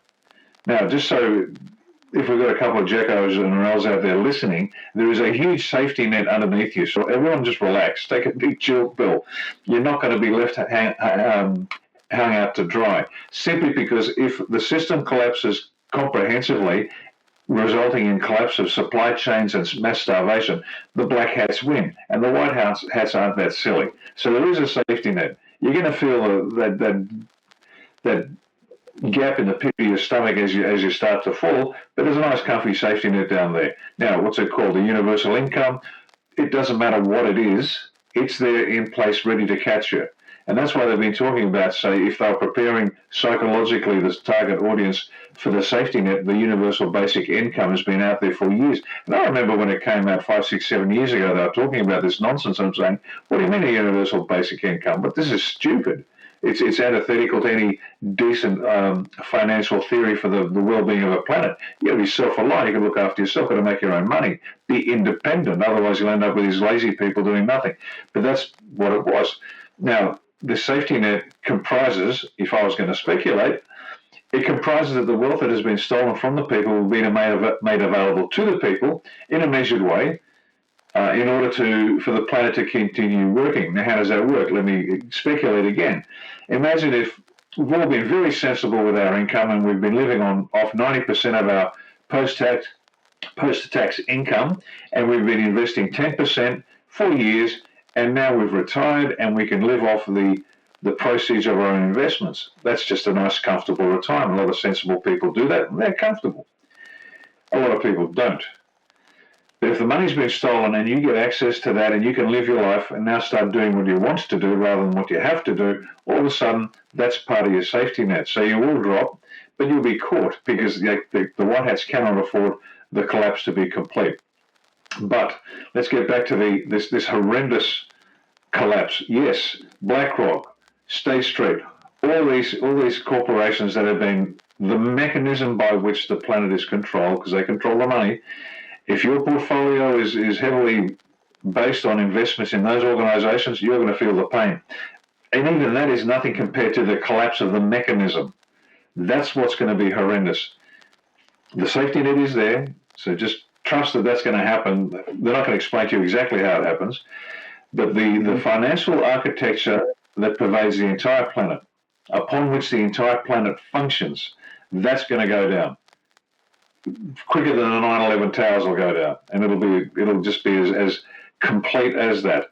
But as we know, an alternative has been constructed. It's sitting there alongside, ready to go now, functioning in part now, as best as we can tell.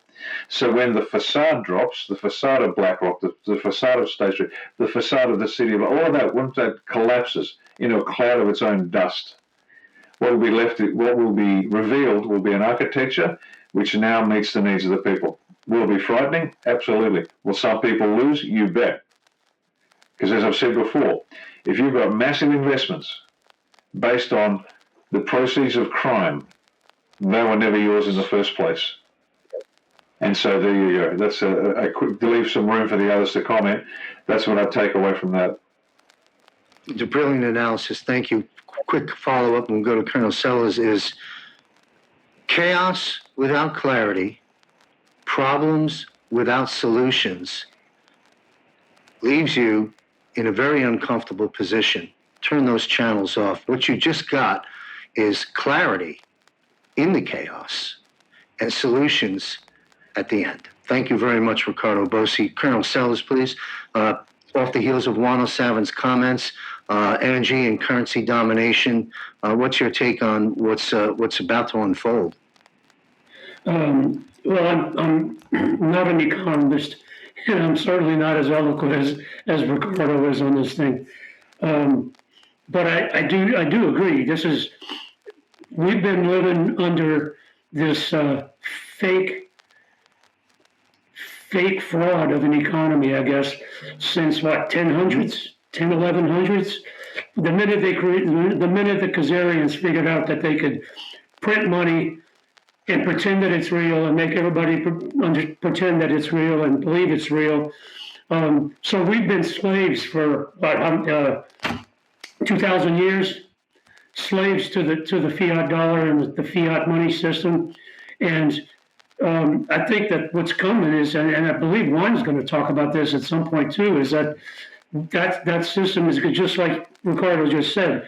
These great big organizations that manage the theft, to include the governments who are involved in it, because they are part of the group of thieves, stealing the money from us for all those years. Hell, every one of us essentially is a millionaire by the amount of money that they've stolen from us. And if you go back through the years, I'm 70 years old. I've been paying taxes or whatever for all of but 18 of those years. And think about how much money you make in a 70-year period or 50, 60-year period, and you've given the large majority of it to the organizations and the thieving governments that are stealing it from you the whole time. So that's what needs to change, and when that does change, I think everyone's going to be better off. Without question, we're returning another portion of which makes Right. comprises our sovereignty as free beings, and those shackles are going to be coming off. Well said. Same question to Michael Jaco. energy and currency domination, I would think, is the big story of what's really going on.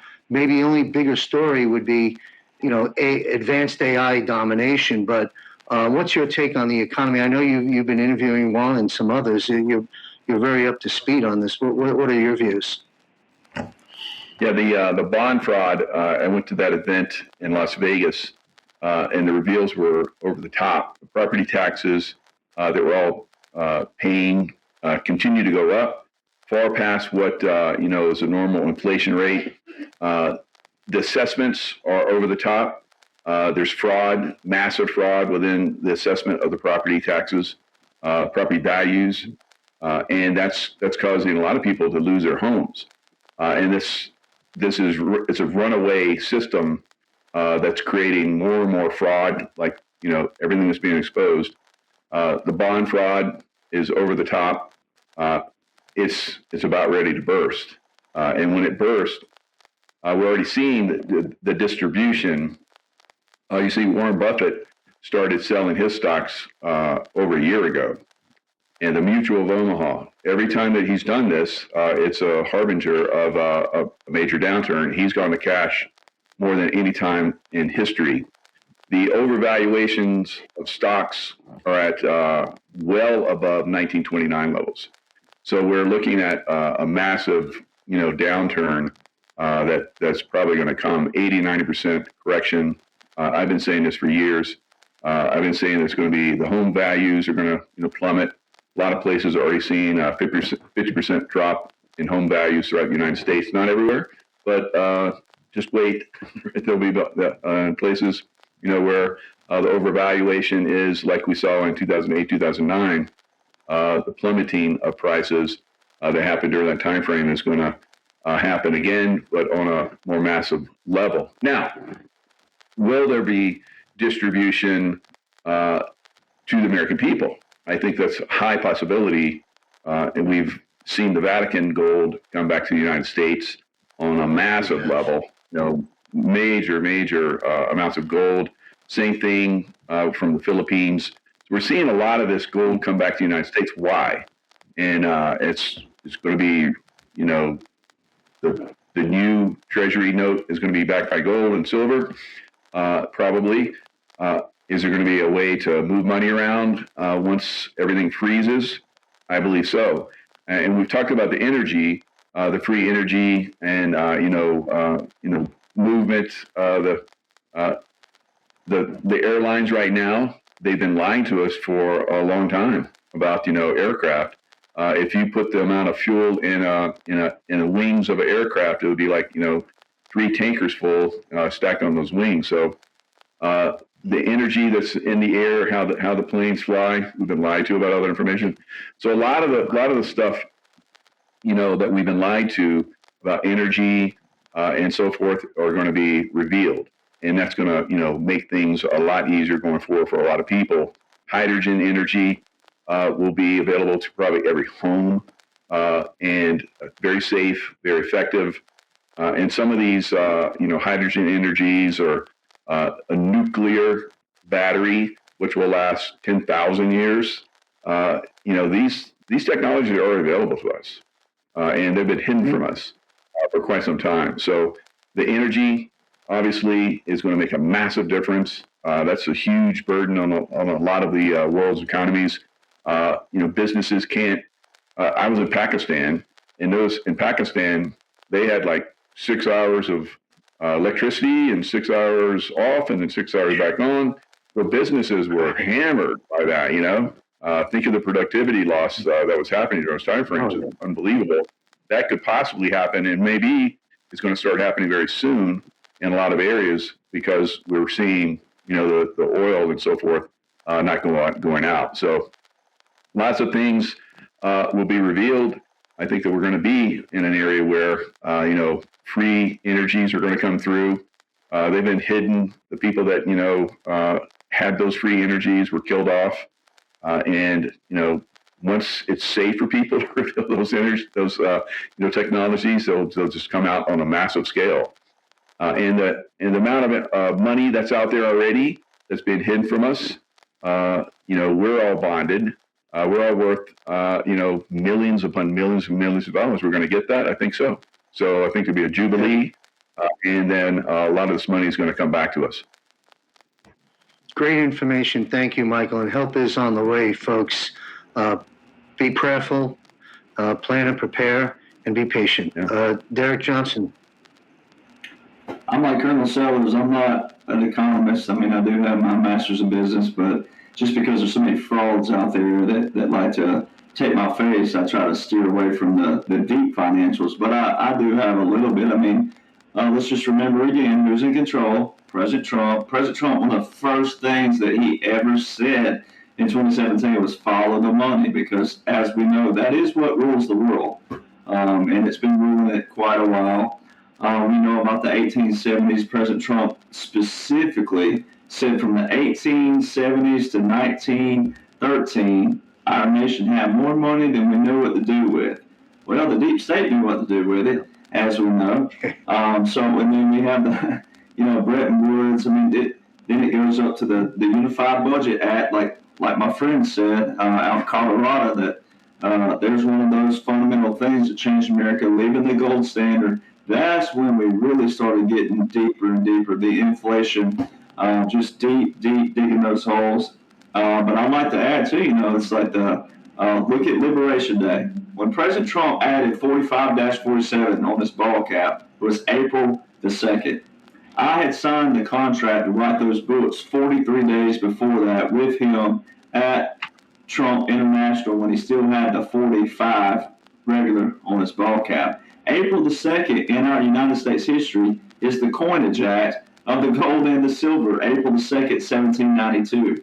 So there's no coincidences, and then Texas being the first state to bring it to legislation for the gold standard. We all know what's going on in Texas. And then the tariffs. How come, quote unquote, Joe, a presidential authority, could not terminate tariffs that were put into place January 23rd, 2018, from 21 to 25, but more specifically 21 to 23, when they displayed to the target audience that, quote unquote, Joe had a Democrat House and a Democrat Senate, but couldn't terminate anything from President Trump from 2017 to 2021. So the tariffs, that is a national security for a wartime president, as we just got the droppage again from Jesse Waters, which we're not trying to give too much praise to them, but then again at the same time it's great for droppage. A national security measure for hostilities, and again, I'll remind people, this book right here, it'll tell you right in here that a president can most certainly declare war, and it says obligation and duties when there's hostilities threatening our land. And what better person than a man who was not a general, he was not an admiral, he was not in the military, but he also has never been a politician. And that's all I have to say about that. Great stuff. Thank you, Derek. And thank you for the clarification on April 2nd. I was always wondering why that date became a narrative, and you've just laid that down, at least for me and perhaps other listeners. Thank you very much. We've got 2 more topics to wrap up our defense panel with. Let's talk about elections from a different perspective. We talked about the theft of it. Now we have President Donald Trump stated this, and I quote, "America's elections are rigged, stolen, and a laughing stock all over the world. We are either going to fix them or we won't have a country any longer. I'm asking all Republicans to fight for the following. Save America Act. Number 1, all voters must show voter ID. Number 2, all voters must show proof of citizenship in order to vote." What a concept. Number 3, no mail-in ballots except for illness, disability, military, or travel. So, my question to the panel, back to Ricardo Bossi, is if the act does not pass, and it doesn't look like it's going to in my crystal ball, but if the act does not pass, President has pretty much told us, and Juan O'Savin has certainly delivered this message, that he may very well declare a national declaration of emergency for elections. How do you see it playing out? And I've got a follow-up, but let's stop there. How do you see that playing out? The general election's a big deal. I mean, the midterms coming up is a big deal. Yeah, very much so. It's huge. This is going to be a really clever one. I can't wait to see how it's played out because I can see, as a good plans officer, you get to spot very quickly 2, 3, 4, 5 maybe workable options. I had a commanding officer once, and I thought I could guess the options available, and invariably, if I came up with 2, he'd come up with 3. If I came up with 3, he'd come up with 4. It's a great game to play. It's a really interesting challenge. Here's the issue. Is it possible that there will be no elections this year? And Derek will give you a chapter and verse on this, but I think the answer is absolutely yes. There doesn't have to be a series of midterms. Yeah, they're going to hang the midterms out for the people to pay attention to, and so we're going to focus on the midterms. Now, what's going to happen? Let's say the elections go ahead. What's going to happen before that? Well, there's all the sanitisation of the electoral roll, for example, and we have exactly the same problems here in Australia as you do. Elections problems are not just the United States; the world is suffering from corrupted electoral rolls, corrupted electoral officials, corrupted counting systems, you name it. And we've contested 6 elections here in Australia, state and federal, and we have prima facie evidence of it. We have pictures, we have testimony, we have everything about the level of corruption. So it's not just the US issue. So this is a global issue. Everyone should be paying attention to it. Having said that, you've got to clear the rolls, you've got to clear the officials. You've also got to clean up the parties because everything's got to come down. This party system must come down. Trump's actually said this. The party system must come down. And people say, well, how do you have an election without a party? Well, that's easy. The philosophy of the nation should not be up for grabs. You shouldn't have people coming into your country saying, well, we don't like a constitutional republic. We'd rather have a theocracy. We'd rather have a democracy where it's the tyranny of the mob. That shouldn't be up for grabs. What the country is based upon, the identity of the country, of the nation state. The nation is the people, the state is the legal and political apparatus that functions to control it, but the nation state. This should be not up for grabs. You shouldn't have a party that's for concepts that are antithetical to the founding of your nation. This is not a matter of the closing down of ideas. The challenge is always in the method. We agree what we want to become. Now, there are different ways to do it. Let's talk about the different ways of achieving this one goal. Now, your country set the example for the rest of the planet. As Thomas Paine said, you lit a spark. And this fire is traveling across the planet and lighting the fires of liberty around the world. The American Revolutionary Army knew what it was fighting for. The Founding Fathers knew what they were fighting for. They wanted to create something special. That wasn't up for grabs. Now, once again, what is up for grabs is the best way to go about it, and that's fine. But for my money, this election coming up, if it occurs, it requires the destruction of the party political system, unless there's maybe for some reason the need to have this transitional process. But having begun the dismantling of the corrupted system, and your politics and our politics are equally corrupted and equally bad, to slow down that, to my mind, would be a false step. So the midterms, that's something to focus on. It's a bit like the July 4th, it's something to focus on. The midterms, a lot can happen between now and then. But apart from just the rules of elections, but the actual whole system, like the financial system, it's all got to come down. And Australia One, we've actually devised our way of doing it in terms of how we run this country. If we ever have the privilege of having a say-so, we come up with options to make sure that freedom of speech and all the right to self-defense, the right to be free from unfair search and seizures, and all those things that you take for granted that we don't have. We do not have in Australia at all. Allegedly, it's implied, but it's not. But all of these things have to be made available to the people, but in a way that the electors are responded to directly by their representatives. No political parties to intervene. This is a major problem with the party. You've got the elector, you've got the representative, and you've got this mechanism in between the two. That's where the problem lies. That's why parties have to go. The Republicans have to come down as hard as the Democrats, because the Republicans are just as corrupt as the Democrats. I know people don't want to hear it, but hey, tough. Welcome to the world of the uni party. We've got the two sides that the cabal controls, and they have a fight. Now, the fight between those two sides, and it doesn't matter whether it's a husband and wife, or China and the United States, or two political parties, it's vicious. They are allowed to discuss viciously a very small number of issues.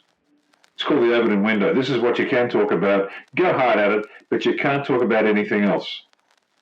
Outside the Overton window, can't touch it. That's how we know we're being controlled. That's got to go. Everything has to be up for grabs. But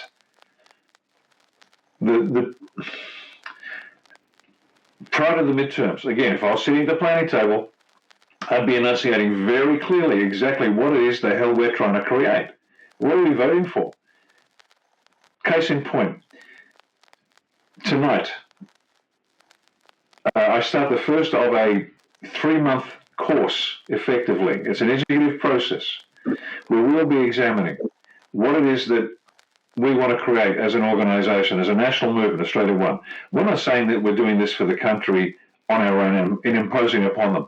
I am going to take the entire A1 supporter group through this process. There'll be an hour's program. We talk about the issue, and then I present on the issue. Then the second hour is discussion that takes place privately between us about what we think about it. So there's an educative process. It's going to take about 3 months, and it's quite simple. I've already described the end state we want for the country: a moral, sovereign, self-reliant Western Christian constitutional republic, which is economically powerful, militarily intimidating, politically free, culturally vibrant, socially cohesive. That's a to-do list. It's not a marketing statement. Now, what are the drivers? And excuse me for taking too much time here, but this is critical if you understand elections now and in the future. What are the drivers? Well, the drivers are this. We view Australia, we have an image of this country in the future, and it's laughable to most because we're just a carbuncle on the arse end of the world, if you want to be honest about our role in history thus far, apart from the soldiers that fought good fights on behalf of other people. But here's what we want this country to be. We want this to be an Indo-Pacific hegemony, which means that we can influence exactly what's going on in our sector of the world and be the best possible partner the United States has ever had, in a real sense, not just a flag in the sand, but actually turn up with a couple of carrier battle groups if we need to. We're going to be the best ally you've ever had. So we want to be an Indo-Pacific hegemony, so we can help the United States do what it does in this end of the world. Secondly, we want to be a great power. Well, what does that mean? That means that we can influence the normatives, rules of the region by our influence, by our diplomacy, so genuinely powerful. Now, how do we do all of that? So they're the two drivers. So we've got this end state, the two drivers. The third driver is this. We want to retain our identity as a Christian, Western, Anglophone constitutional republic. Now that Christian, Western, Anglophone, this is very specific stuff. These are the drivers. Now, what do you do with this ambition for this country called Australia? You've got the end state, you've got the drivers, and now you apply the elements of national power. Now, if you look up elements of national power, you'll get diplomacy, information, military, and technology, and a few other bits. It's tactics for tiny tots because they don't actually want you to think about it. I've done my own analysis, and I've broken it down into 19 separate elements of national power. Those things that a nation-state can use to achieve what it wants to achieve. And I've grouped them up into tangible, intangible, and hybrids. These are the three categories of national power. And again, forgive me for drifting on, but this is important for the planet to understand because every man, woman out there has to understand that the future of their country is in their hands. They have to understand this stuff, lest they be confused again by some fast-talking salesman, slap you on the back, shake your hand, and give me a call, I'll cut you a deal sometime, politician. That's dead. And so you've got the elements of national power. I won't go through them all because there's many of them. It's geography, it's technology, it's the population, the morale, the national character. It's brilliant. Watch tonight. Get online every Wednesday at 7 o'clock Eastern Standard Time. You can watch the show. Now, we're going to take all those elements of national power and examine them through the prism of the end state we want to create and the drivers that are pushing us forward. Now, we take geography and say, right, we want this end state, moral, sovereign, self-reliant, etc. We want to become a Indo-Pacific hegemony. We want to be a great power. And we want to make sure that we retain our identity. Now, what do we do in terms of our geography to achieve that? Next, we go through the next one and the next one. And one by one, we end up with a sort of a description of how we want to live our lives. Now, why is that important? It's critical, because this is how you, the Americans, came up with your Constitution. Thomas Paine said this in his quote, and I can't remember it exactly, but it was along the lines of, by pursuing our individual interests, we determined how we wanted to live, and then from that we derived the rules by which the country should be governed. Now, this is inductive reasoning as opposed to deductive. What does that mean? And it's important to understand. Deductive reasoning says you start with some principles and you can derive from that rules for living. Well, unfortunately, none of us are God, and we can't come up with the perfect rules. So what do? And this goes back to Aristotle. We live our life. We decide how we wish to live our life. This is key. How do I want to live? Do I want my stuff stolen? No. Okay. Do I want to be told to shut up by my neighbor because he doesn't like what I'm saying? No. And so we start to design this individual life. And this is exactly how the US became the US. It was brilliant. Accidental, but brilliant. So you had state colonies that lived their lives the way they wanted to live.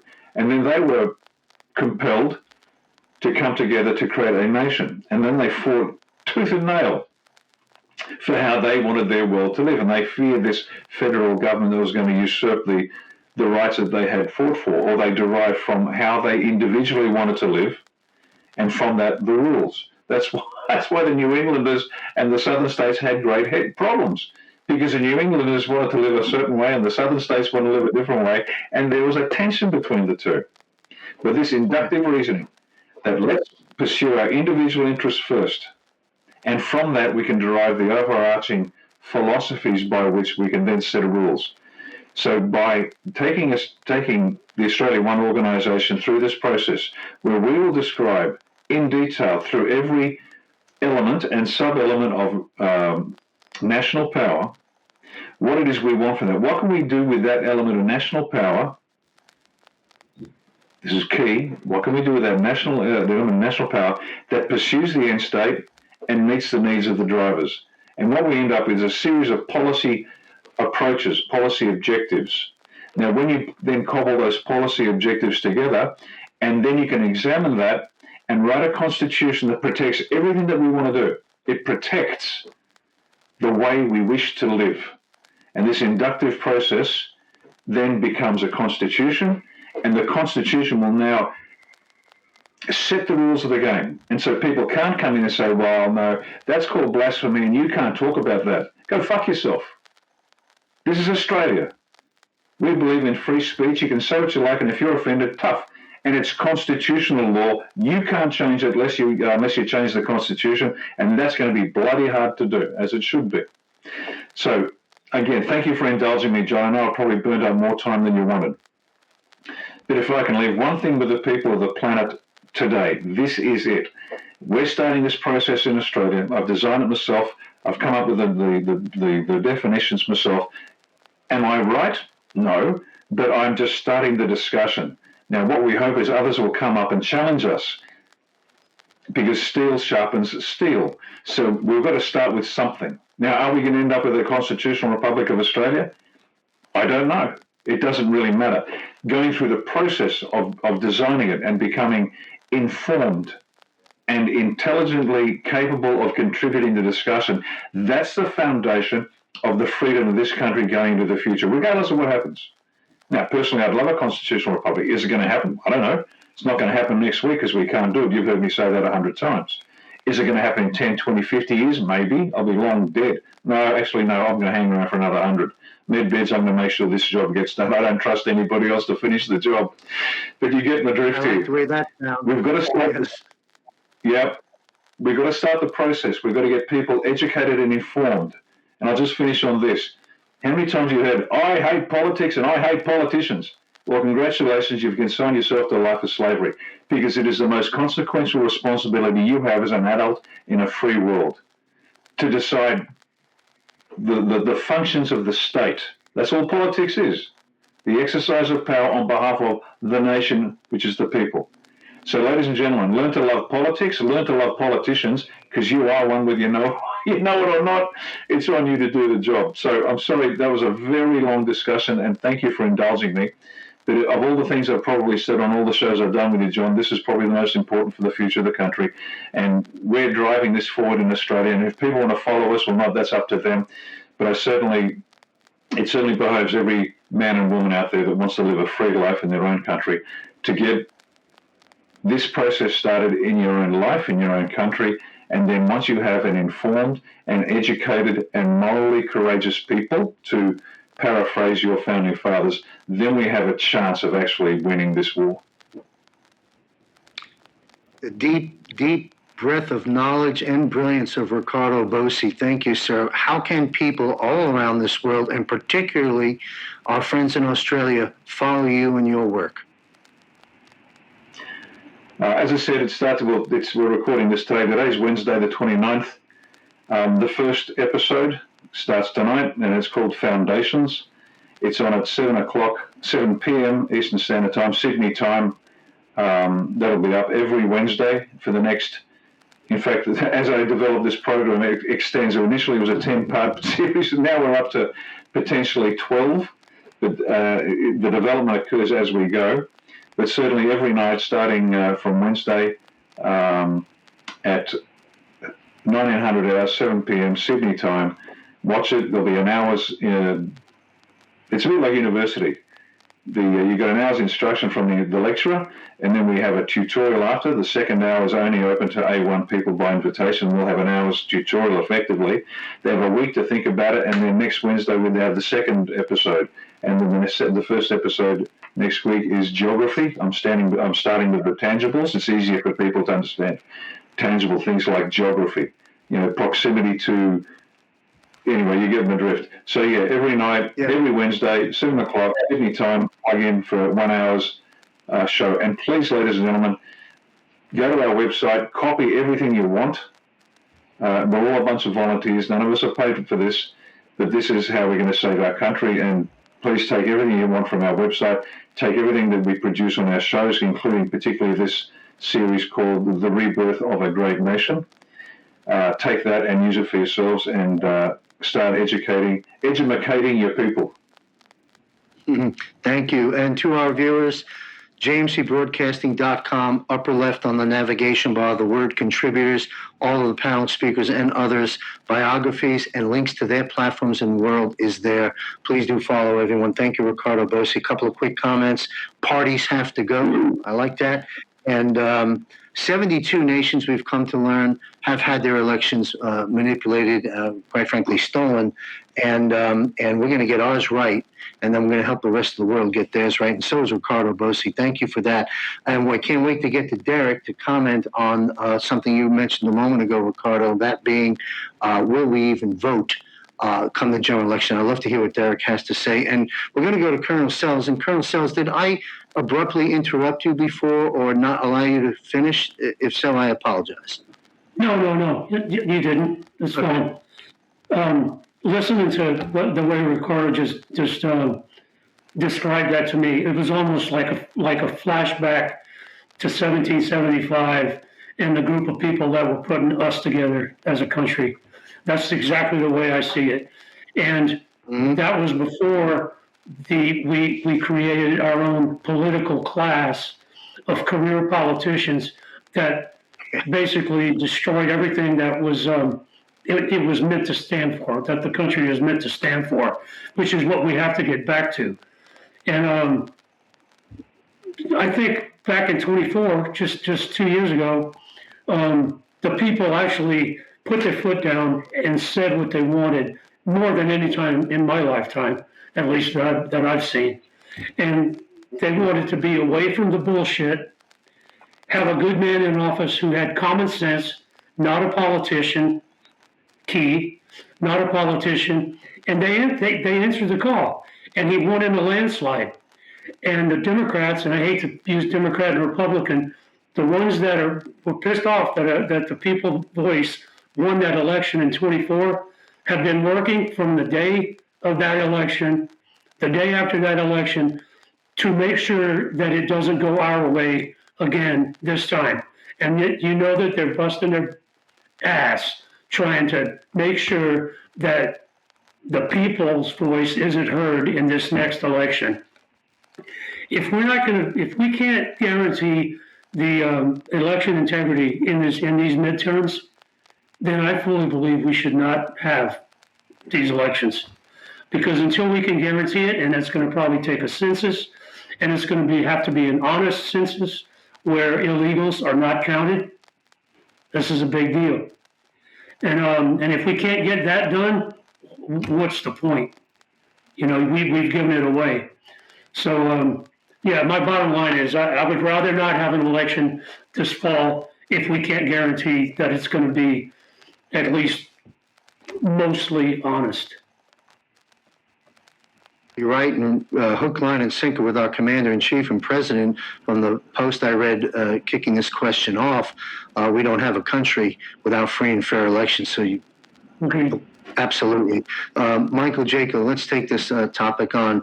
How do you see it potentially playing out if the SAVE Act doesn't pass? Will it be a national emergency? What's your view on should we or should we not even vote if we can't get it right? Yeah, the SAVE Act is a good indicator of what's going to happen. Like you said at the beginning of the show in your commentary, that both parties are going to go bye-bye. So 80% of Americans are saying we want this, and they can't get it passed. They're useless.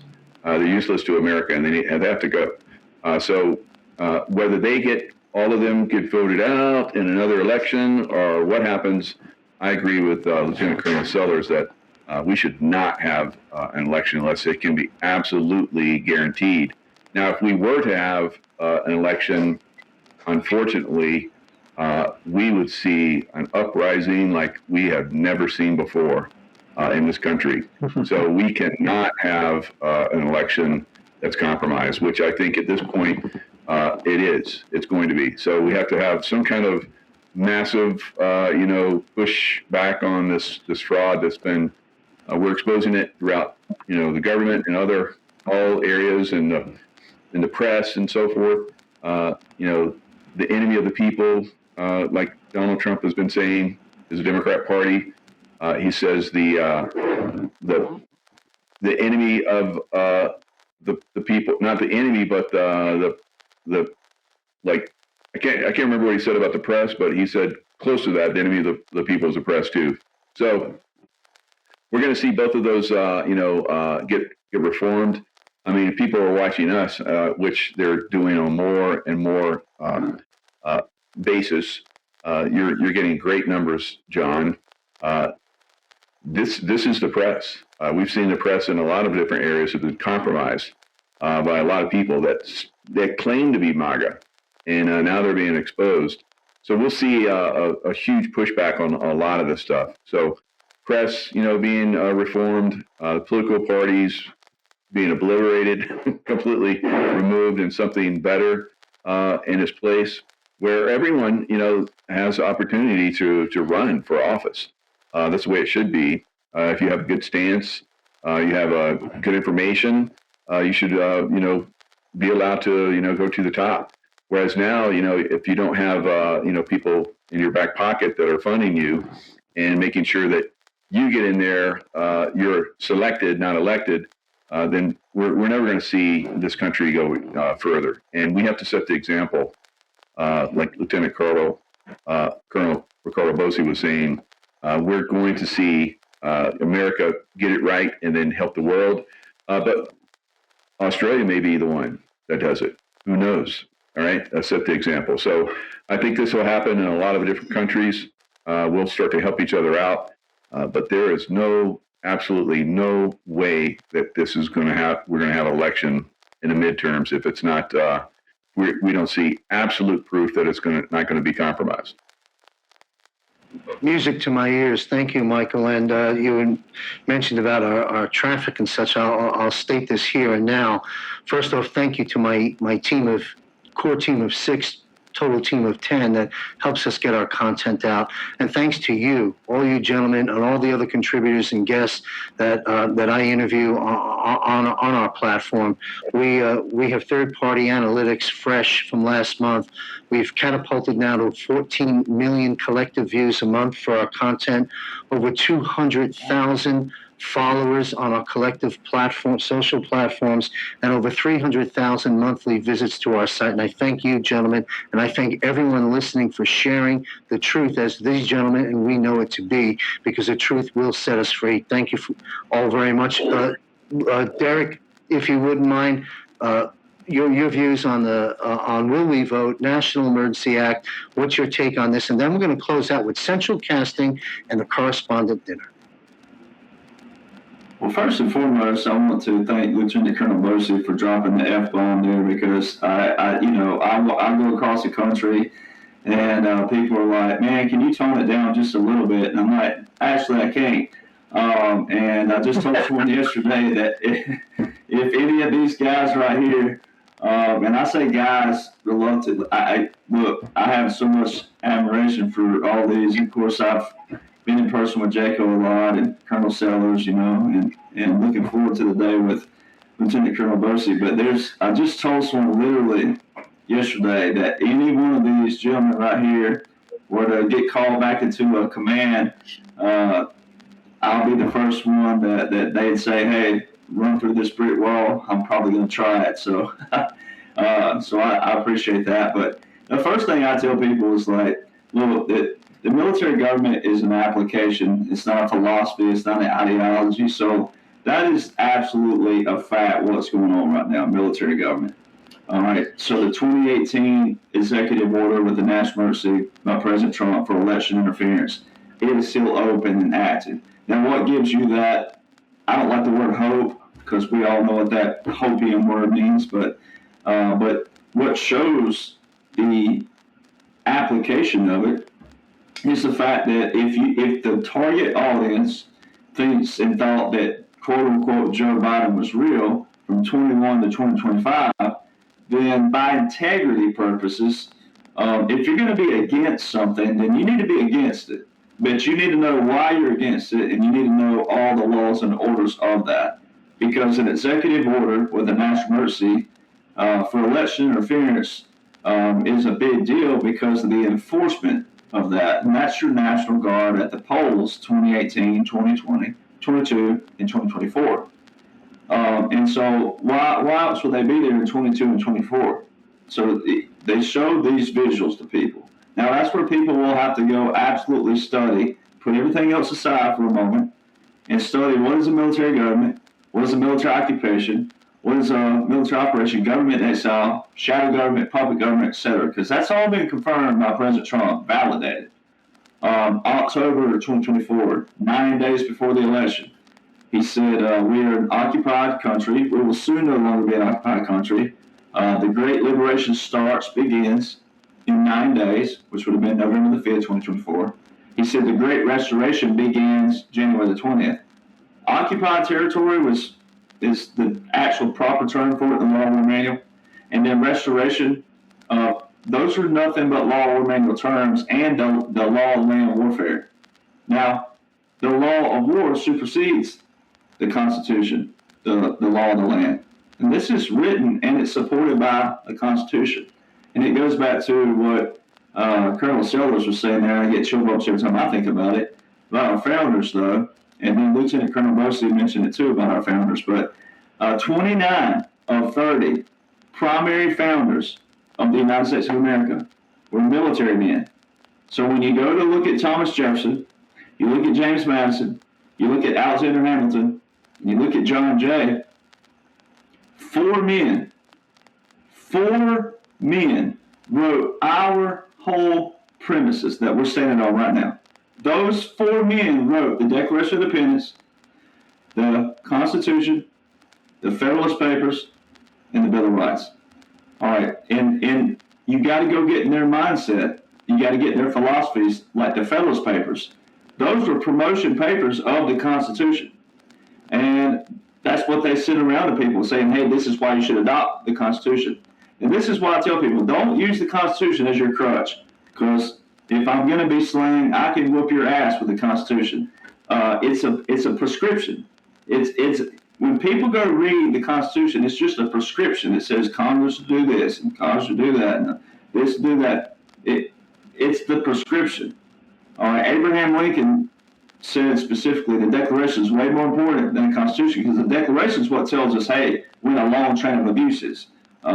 It becomes disruptive of these ends, and then it tells us it's to throw off such government, to reset it. Well, then President Trump, November the 8th, 2016, I took that photo, 4:56 a.m. Central Standard Time. Him beside Putin, it says reset with single quotes. See, that's where law comes in. Law is a written language, right? And so grammar, punctuation, colon, semicolon, single quotations, double quotations, all these things matter. Why was reset put in single quotations? That means to focus on that word. That's an emphasis. Why was the word reset way back then? On the night that President Trump won and shocked the whole world back then, they had no idea there was an operation about to take place. That's when the operation took place. That's when the military took over, all right, lawfully by the military government that I'm showing there. So when you look at Article 2, Section 1, Clause 1 of the United States Constitution, it says specifically the president to serve 4 years in a term. It never specified how many terms. And Alexander Hamilton and James Madison more specifically being the sole author of the Constitution and the sole author of the Bill of Rights, James Madison and Alexander Hamilton said that a president should serve as a king. Now, they specify back then the difference in a monarchy king and then a republic.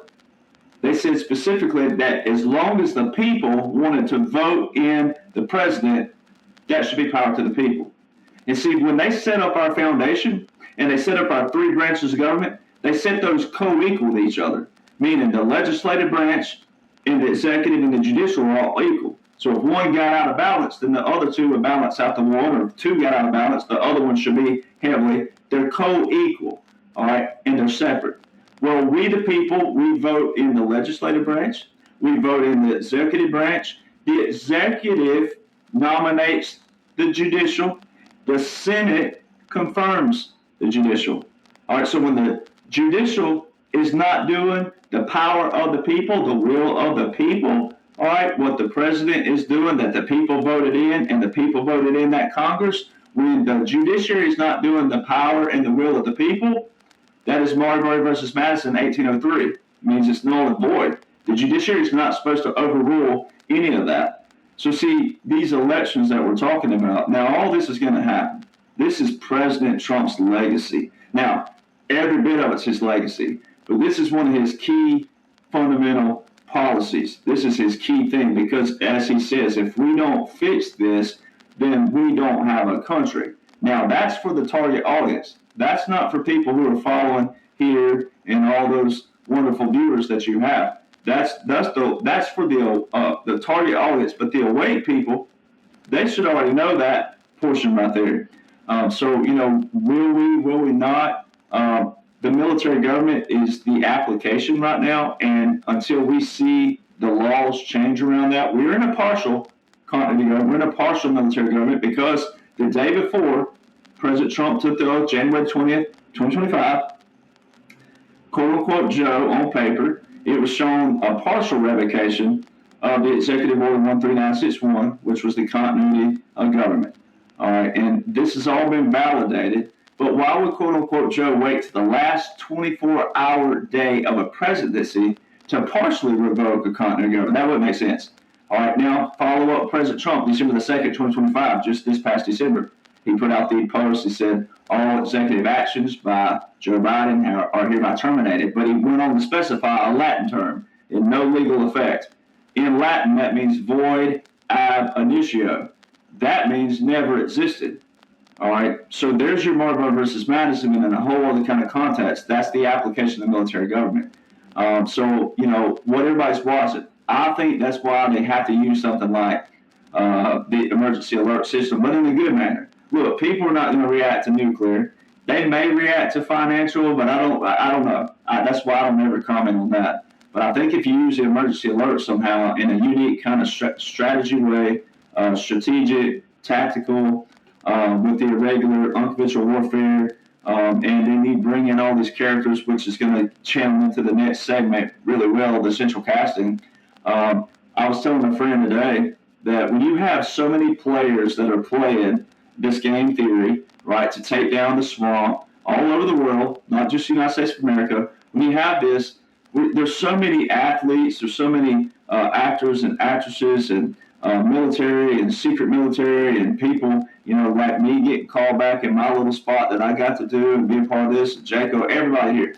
Like, no one's going to be able to overshadow anybody. There's so many people involved in this operation that it's not going to be one of those things where it's only a few people and everybody's getting credit for it. There's going to be so many people involved, and then the target audience out there, people like all of us here. Right now, I tend to do like Lieutenant Colonel Bosey when I'm out, because I'm trying to get people's attention, because we're those people trying to say, look, this is quit the fear porn and quit doing this and quit fearful. Don't be fearful. Like if most of them claim to be Christians, I'm like, did you not pay attention to Jesus Christ in the boat? Right? All the disciples had already witnessed everything that Christ had already done, healing, raising the dead. And they're sitting on a boat, and the wind starts howling, and a little lightning, a little wind, and you're sitting there with Jesus Christ, the healer, and they're like, oh, we're scared. And he's like, I can imagine being like, excuse me, you know who I am? President Trump just said this last week. He said, if you're not going to brag on me, I'll brag on myself,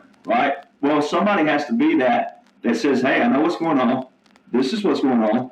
Stop focusing on this bullcrap. All right, a military government is an application, and I can absolutely 100% prove we're in that. And President Trump validates it. September 2025, sitting with the Turkish president, he said, while I was in exile, he remained my friend. He said exile 3 times. And he paused while I was in exile. So he puts emphasis on that. And that's the thing that we talk about, paying attention to detail. And it's the little things that always add up. And do I think that there's going to be elections? I think that we can't play game theory forever. No. So there has to be a close. And then also with the July the 4th being, that's a monumental, big, huge day. And I think by the time we get there, when we make that turn, we got to be making the turn for that golden age heavy. But to the, everybody here talking about the midterms, they're big to the people, but this is a military government. And so everything shows that when you look at those founders and you look at what the military government was, all right, and I can absolutely prove that President Trump is running the military government, that should answer the legacy that, yes, there's going to be absolute answers for that. And I don't think, like, I'm just like Lieutenant Colonel Bosey. It's not a Republican Democrat. The Republicans is just as bad. The whole thing's been a corrupt system. So we have to take that down, and then we got to give the power back to the people. And I think that that's where we start the educational processes. I really think that when President Trump says all the athletes and all these competitions, we're going to be in the communities, I think it's going to be a massive ground operation. He said we're going to defund schools. I don't think that is as dictatorship as what people out there hear it. I think it's going to be more involved, the one-on-one, Jaco, Lieutenant Colonel, all of us. I think that all of us will be on the ground doing these things and helping people, because that's what we do. That's what we've been put here for. And so I don't know. I don't like making predictions because I'm someone that says, look, when you know what the commander's running, when you know what he's running, it's a day by day, and what it's going to be is going to be. And I know people hate to hear that, but it comes out day by day what it's going to be. And I like President Trump for them to get the credit as it comes, right? Great education on our founding documents and how all that, how important that is, and the comparisons of the times then to what we're dealing with now. And thank you for all the education and for your views on that, Derek. And also, one quick comment. I agree with you. I believe that restoring free and fair elections here in America, trickling down throughout the rest of the world, will become President Trump's legacy, in addition to restoring sound money. So thank you all very much. We're going to run a clip right now of President Donald J. Trump talking about 2 words, central casting, and then we'll close out with brief comments on the recent correspondent dinner.